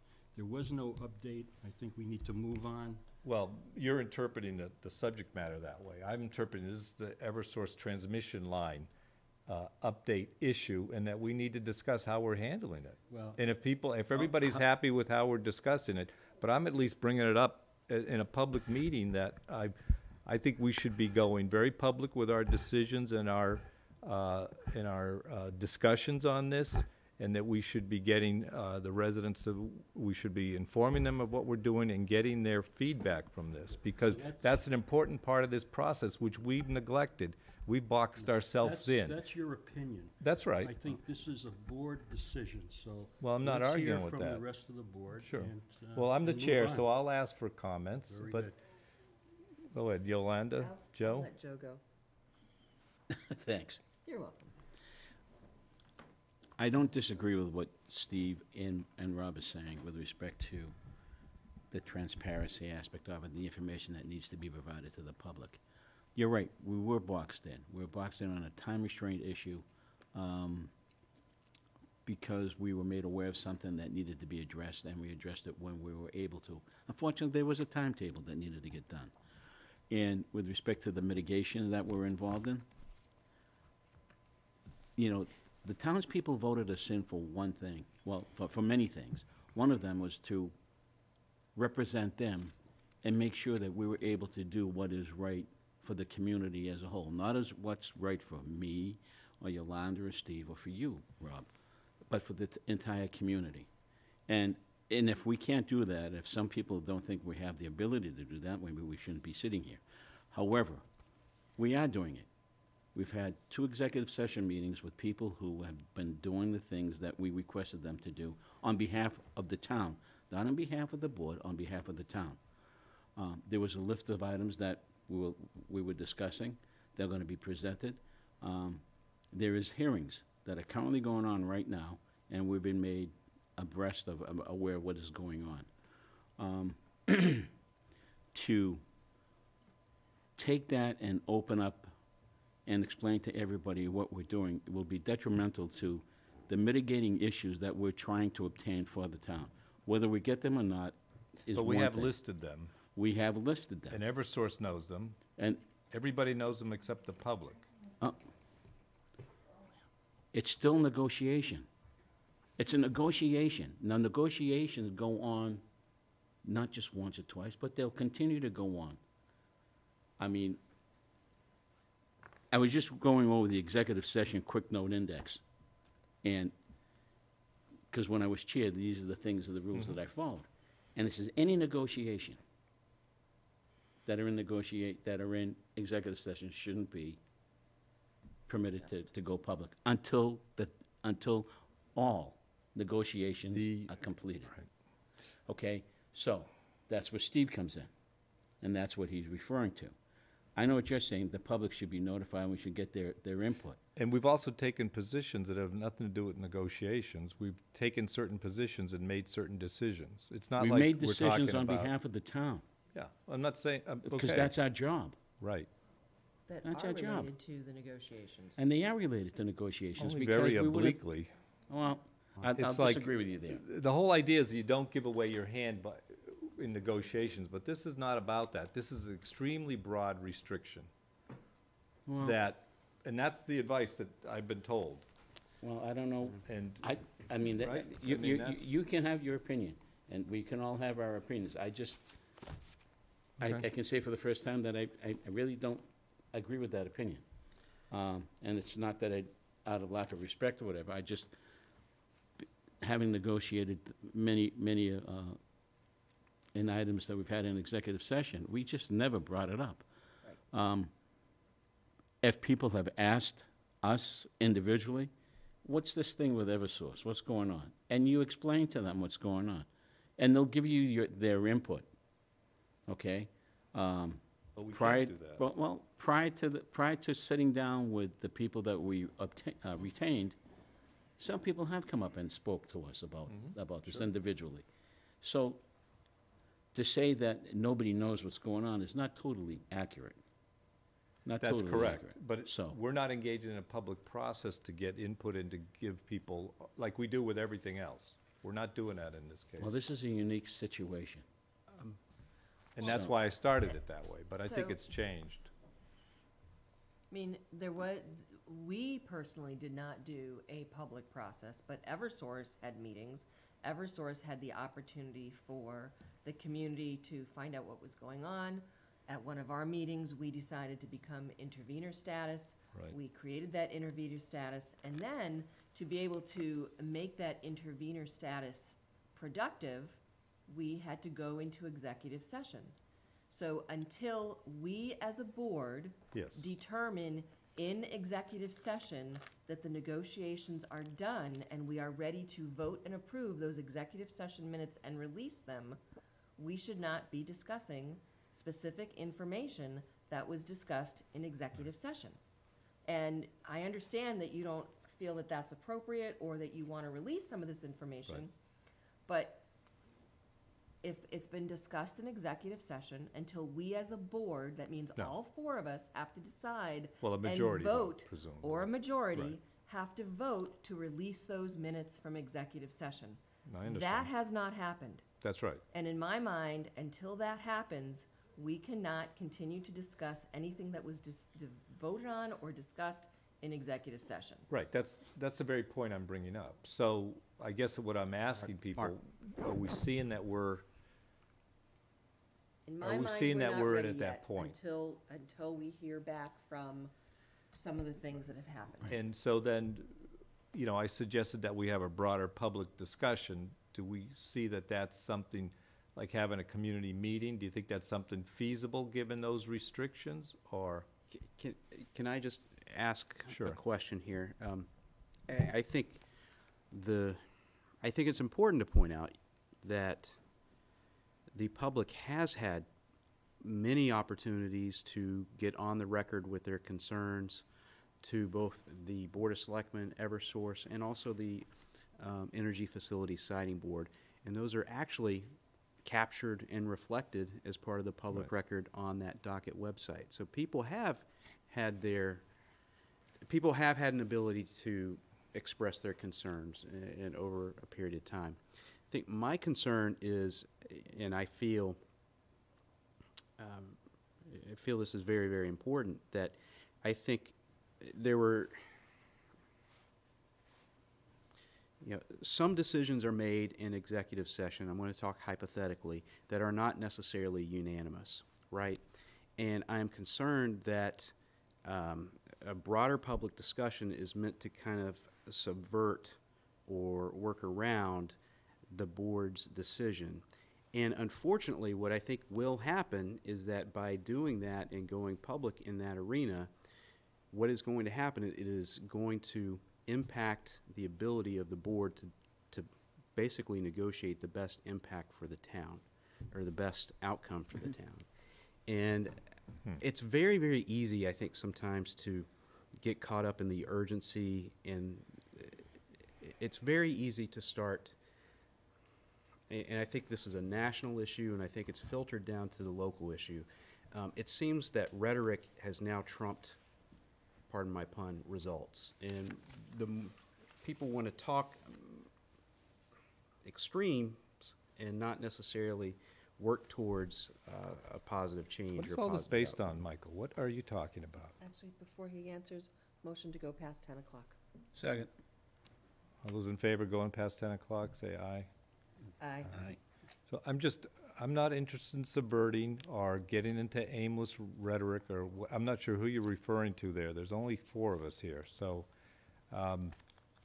you know, I could cast it the other way around, that that we're using executive session as an excuse to not tell the public about the decisions we've been making.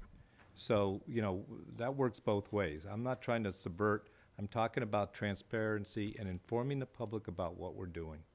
And I don't see any benefit from being secret to the public when everyone else, the people we're negotiating with, know our position. They know it because we're talking to them. The folks we're not talking to is the public. And that doesn't make me subverting any process. Well, I think you'd get an argument on that, but I think we can belabor this all Yes. night long. I think it's fair to say that we're not responding favorably to your Yes, suggestions. I got that impression. So my recommendation is to move on, and my recommendation to you is the next opportunity we have to get an update from our lawyer and our consultant when in do we think- executive session, okay. whenever that is. Yeah, so And when do we can- think we're gonna get that? I don't know. So when we do, there'll be an opportunity to revisit this conversation. And the idea of having a public forum, is there any support? You had suggested that, Well, I actually. said that it's you had Yeah. suggested, and I said that's a And great I- idea, but, obviously. There are some There restrictions. would have to be some restrictions, unless you waited until after the. Well, let's the see what kind release of of that, results. so- So I'll throw that as an idea to the community. If people think there's something to be gained from that, I'd be happy to have it, and I'm sure the rest of the board would as well. Is that a fair statement? Okay, That's a face. thank you.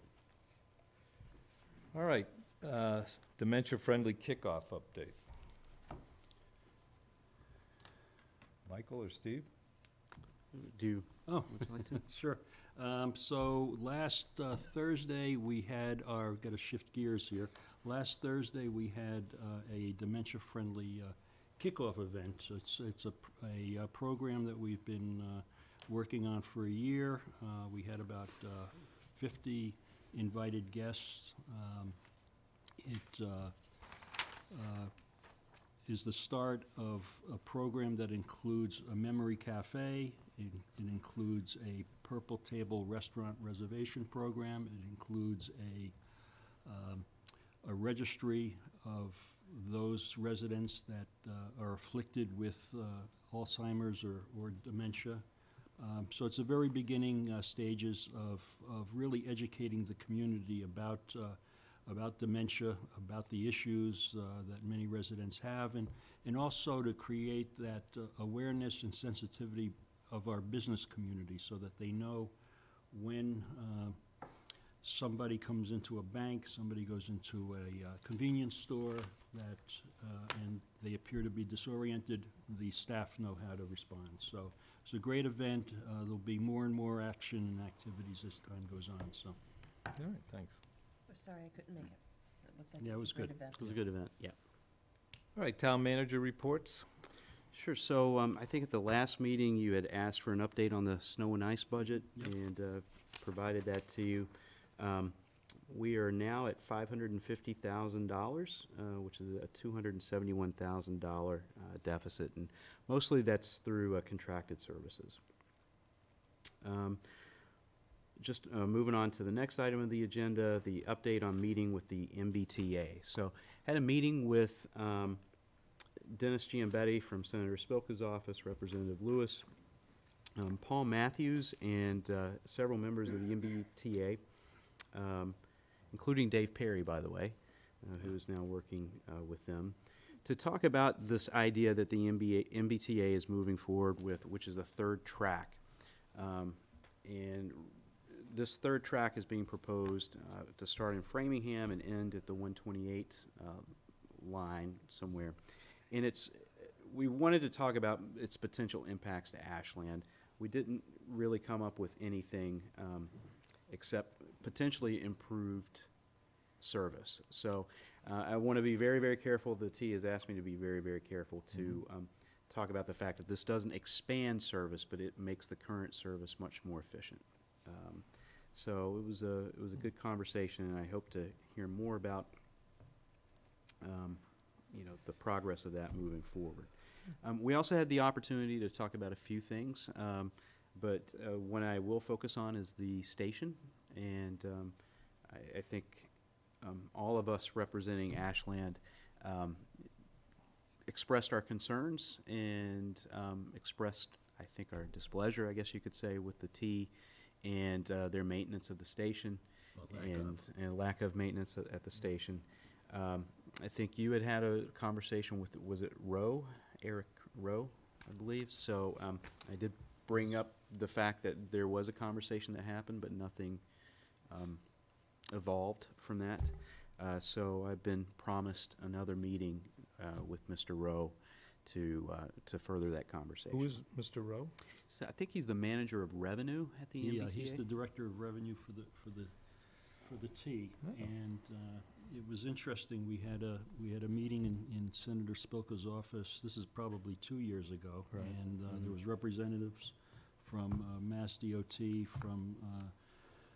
from the MBTA, and Mr. Rowe assured me that he would be getting back to me on a variety of different issues, and subsequent emails went completely silent. So, Well, Senator Spilka, when I saw her on Saturday, did mention that she's surprised that we hadn't heard back from the secretary on that question about the station transfer. And she had suggested that we follow up, which to me means Michael calls The station transfer? well, I'm sorry, the stuff that you guys talked about in terms of us taking, right? Isn't that what you talked about? well, one of the things we talked about was the revenue. potential Yeah. for doing a similar program that Framingham did, the Metro West Regional Transit Authority, Right. did with the T, which was take over the They parking took over the train lots. station And they took over right. the maintenance and so on. So Right. now, the message at that meeting was, well, Ashland's a big revenue stream, right? We've got a lot of spaces. Okay, that's great. Why aren't you maintaining the station? Why does it look like the way it does? So no good answer for that. So, we're leading towards and Ed Carr there, who's the director of MWRTA, we were leading towards a discussion of, well, why don't we share it? Why don't we take over part of it?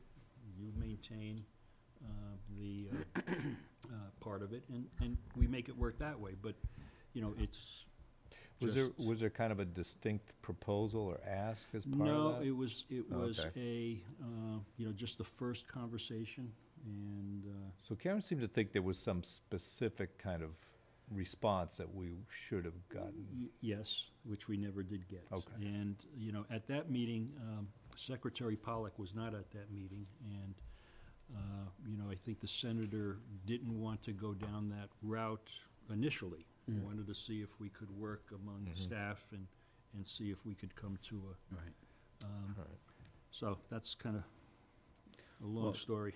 Over Alright. 20 years ago, when they came and presented their first proposal about coming to Ashland and presenting a train station in town, the deal was $2 per space, and it was going to be utilized for public safety because of the need of more patrols and everything else, because the When you say MBT $2 per space, Ashland was gonna get revenue of $2 per space? per space. Yeah, that's funny, Yes. I don't remember that, but. Oh, I do. Okay. I was there, and I was writing it all down. Matter of fact, I was trying to look for my old notes Interesting. over 20 years ago, but I think Well, they're long gone. But anyway, that was part of the discussion, and we've never seen that. So we've gotten no revenue from No.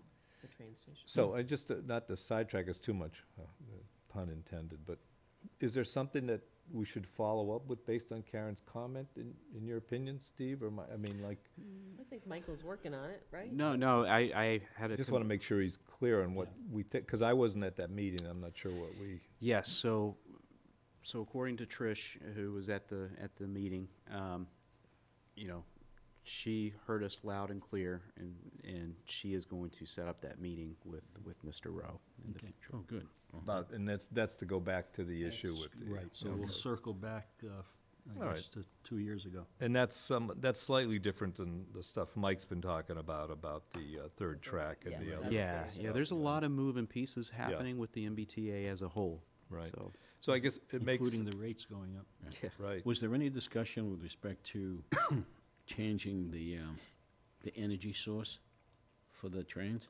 That's So the actually, that is part of electrification. the Rail Vision Okay. project that's being talked about, which is a longer-term, broader plan. Future, Um, 2040. Yeah, so transportation. electrification of the way out system. there. It's So it kind pushed of, out. I think it makes sense for me to bring up at this point. So I've been working on for our next meeting to have a representative from DOT that's the Rail Vision staff, will be coming to make a presentation to us. So I've been working on also getting some of the advisory committee members here. So hopefully we'll have one or two. And Paul Matthews is on it. He said today he couldn't make it, but that he had talked to Mike at this meeting. But, so I'm working on that. That's kind of the Rail Vision Yep. piece of this, which kind of overlaps with a lot of these issues. But that's another opportunity we'll have to get updated on this and give them our feedback as local officials on the whole plan and as affects Ashland. So more to come to that, but I think it's going to be around 7 o'clock. The person who's coming is taking the train from Boston, so we have to work around You may be late. the commuter rail schedule. Yes. Hopefully it's on time. Yeah, hopefully it's on time. That's good. Yeah. That'll be interesting. Yeah, so, and anyway, so working on that. Anything else on that, Mike? Because the one thing I think we should try to formalize this a little bit. If you're going to meetings with folks, and which I think is generally a good thing, that we try to make sure we have as good communication, either if we're not there in person, but through you, and what the discussion points are, and what our reaction is. Which is, it's good if we can, of course, it's ideal that people come to our meetings, but that, of course, that's not always feasible, so. But, all right. Okay. All right, anything else? Nope, not on that. So update on the town planner position. So Sheila's been gone a couple months now, 3 months now. Yeah. And unfortunately, I don't have good news on this front.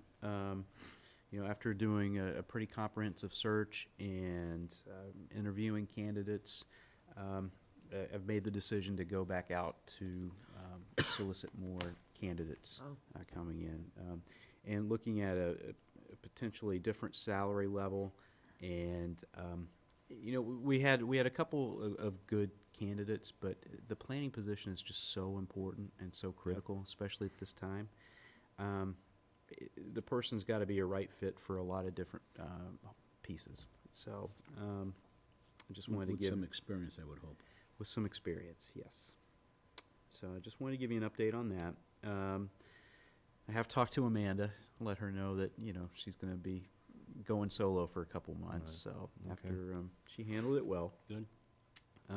So moving on to another personnel issue. So our police chief update. I did want to talk about this when Craig was here, although everybody knows, I think. So I've made a selection for interim chief. His name is Vin Alfano. He is the retired chief from Bolton.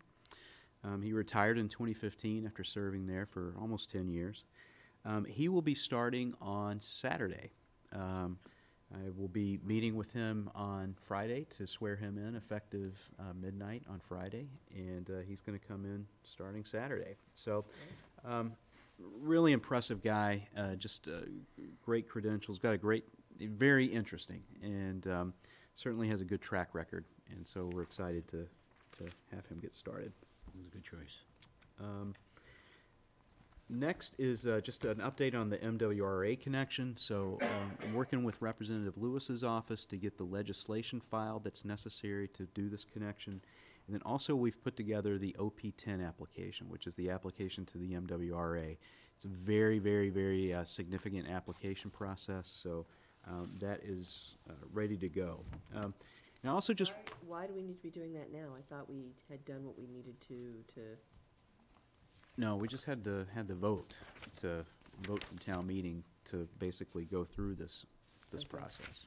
And, because I thought the MWRA approved our connections and, MWRC, the MWRC did, okay. the Water Resources Commission. So, no, you have to go through a whole application process. Of course, we have conversations with them. We know how to do the application and how to fill it out. So I do hope that we'll have that thing constructed and ready to go by the end of the year. And I also just want to use it as an opportunity. I think there has been some concerns about water quality in town. I haven't heard much over the last couple of weeks, but I did put a statement out to the town. Metro West Daily News did an article about this. And then also Dan Maurer, our water and sewer foreman, went to the Board of Health meeting last night. Just want to assure everybody that the issues are aesthetic. If there's some issues with the discoloration with water, we've done numerous tests. We've gone to houses and made tests. All the levels are well below the recommended standards at DEP for chemicals, minerals, and bacteria. We've introduced a couple of changes into our treatment process, which we usually don't do until the summer. That seems to be having a good effect, but I just want to let you know that make you aware of what we're doing there. And then just a couple of things that aren't on here. I want to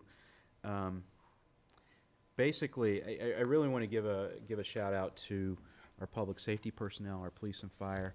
We had an unfortunate incident a couple of days ago on Oak Street.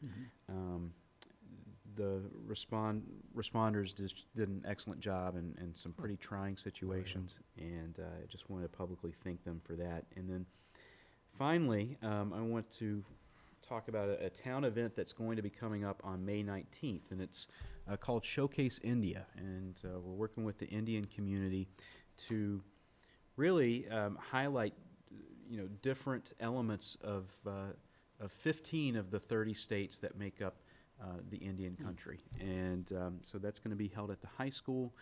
We hope to have food, dancing, all kinds of good stuff. Are they going to be performing in the It auditorium? sounds familiar. No, it's going to be in the cafeteria. It was Diwali, oh, that is Diwali, okay. Yeah, Diwali was great with all the dancing. Oh, that's What Diwali. time? From They 2 to had- 4. 2 to 4? Okay. Yeah, right now. And so that's it. Good. All right, thank you, Michael. So- Any other, Just any- one, yeah, Mr. go Chair, ahead. just one quick question with respect to the connection update. Are we still planning on going through Southborough? Yeah. Oh, okay, so Yeah. it's the same route that we were discussing before. Yeah, Okay. the pump station will be in Southborough. Okay. Southborough will actually be doing the bidding bidding, and yeah. and all that good Okay. stuff. Thank you. Okay. All right, I think that brings us to board reports. Start with you, Joe. Thank you.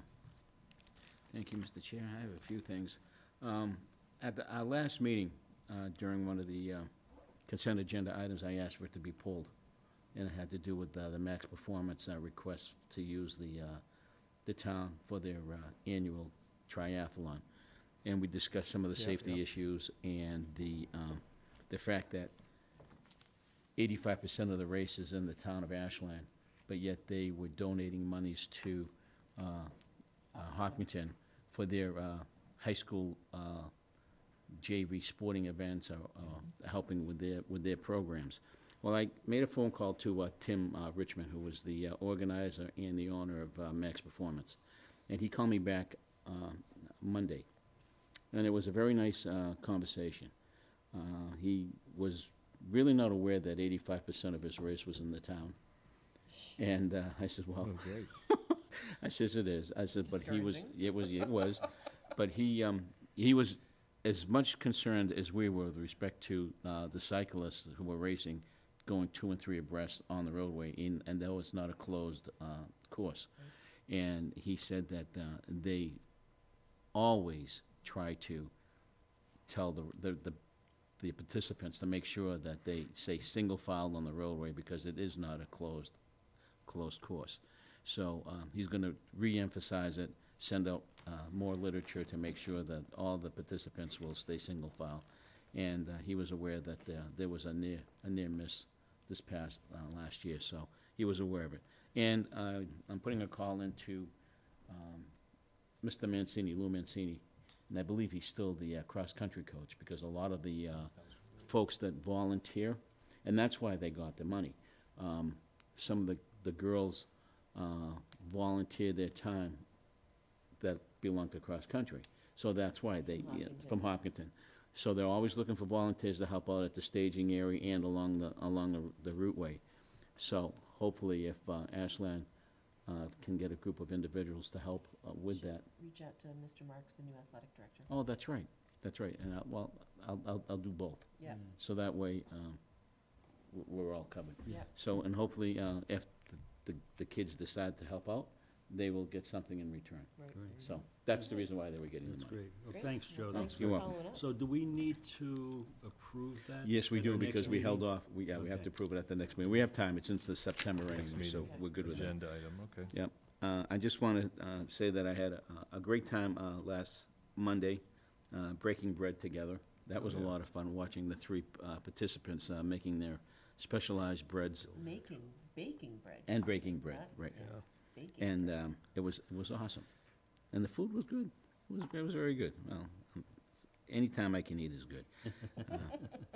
And last night, the tea and soup ceremony for Mr. Bill Brown, who was a volunteer extraordinaire in the town of Ashland for many years, and come down to some hard times with illnesses, but he looked pretty good last night. Oh, good. He looked fantastic last night. It was good. And he's unfortunately, he lives next door to the He's to the one home. who reported He the fire, reported, right? he saw the fire as it started. But well received, and it was a great time, so I enjoyed it immensely. And that's all I have for tonight. Thanks, Joe. Thank you. First of all, thank you for those who are representing us at some of these evening meetings. My schedule has changed a little bit, so I can't do as many of them. Yes, ma'am. I was able to attend the YMCA breakfast last Friday. It was nice for Ashland to be recognized in support of the new regional YMCA. It was fun. Michael was there, Stephen was there, a few other Ashland residents, so that was good. Today, I was in Boston for an MAPC Executive Board meeting. They were talking about some of the legislative actions that are going forward that we're going to be looking, that MAPC is going to be looking to support. Tomorrow, I'm going back into Boston to help see about getting our quiet zone on the tip, as well as just make sure that they're aware of our Route 126 project and some of the issues that are going on there. For those of you who don't know where, so our Route 126 project, it's a state road. We are looking to get funding from the Federal Transportation Infrastructure Program. We have to go into Boston to represent and speak in front of the MPO. We are having issues right now with our right-of-way hearings and right-of-way things that are going on, where they have to reach out to property owners to make sure that they can do the work that they need and to possibly get property. And there's been a slight delay on that. So my goal tomorrow is just to make sure they understand that we want to keep it in 2020 and not push it out. And then the last thing is next Thursday morning, the Metro West Regional Collaborative meeting that I'll be attending on behalf of Ashland. And the regional selectmen meeting did not happen last No, week they because canceled. people couldn't go. Right.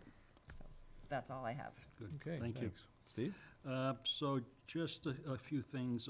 I attended along with Joe the soup and tea event, Friends of the Public Library. Did you forget about me?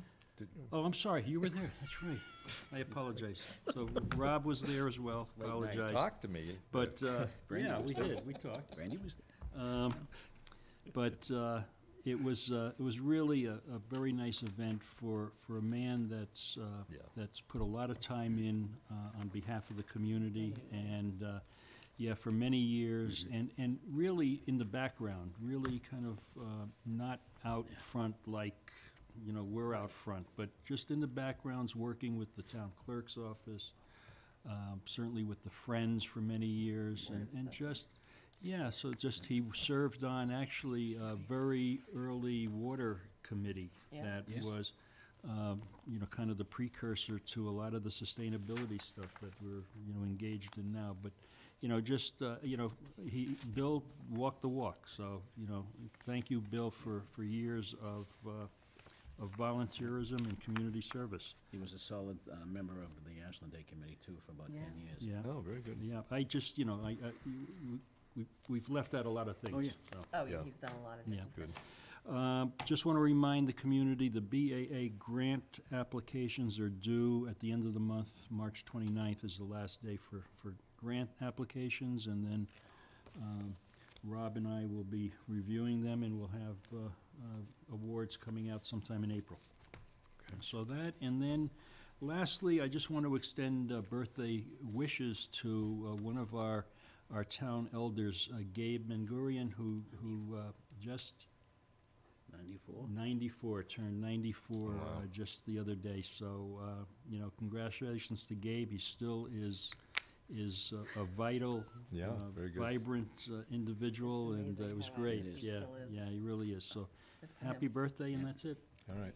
Since you mentioned Gabe, I then have to talk about my mother-in-law, Rita Rennie, who is going Yeah. to turn 90. So That's she's a awesome. few years behind, Yeah.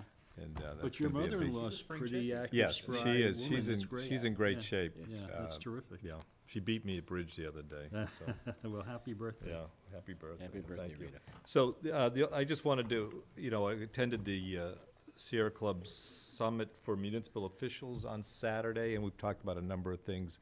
The only other thing I'll add, so it was a collection of, they had actually a lot of city councilors there from like Newton and Cambridge and Somerville, a lot of local people, a lot of success stories in terms of, it was a municipal summit on climate change. So there's a lot of success stories about net zero resolutions and actually net zero buildings. They're building buildings that are carbon neutral by using new technologies. So, really, it was good to, attend that workshop. I think what we've talked about the building codes and, of course, the net zero resolution. I think and there was really quite a lot of discussion of the role of renewables, basically solar, wind, and using things like heat pump, and the shift to electricity, and that the storage technology is increasing so much that electricity is going to be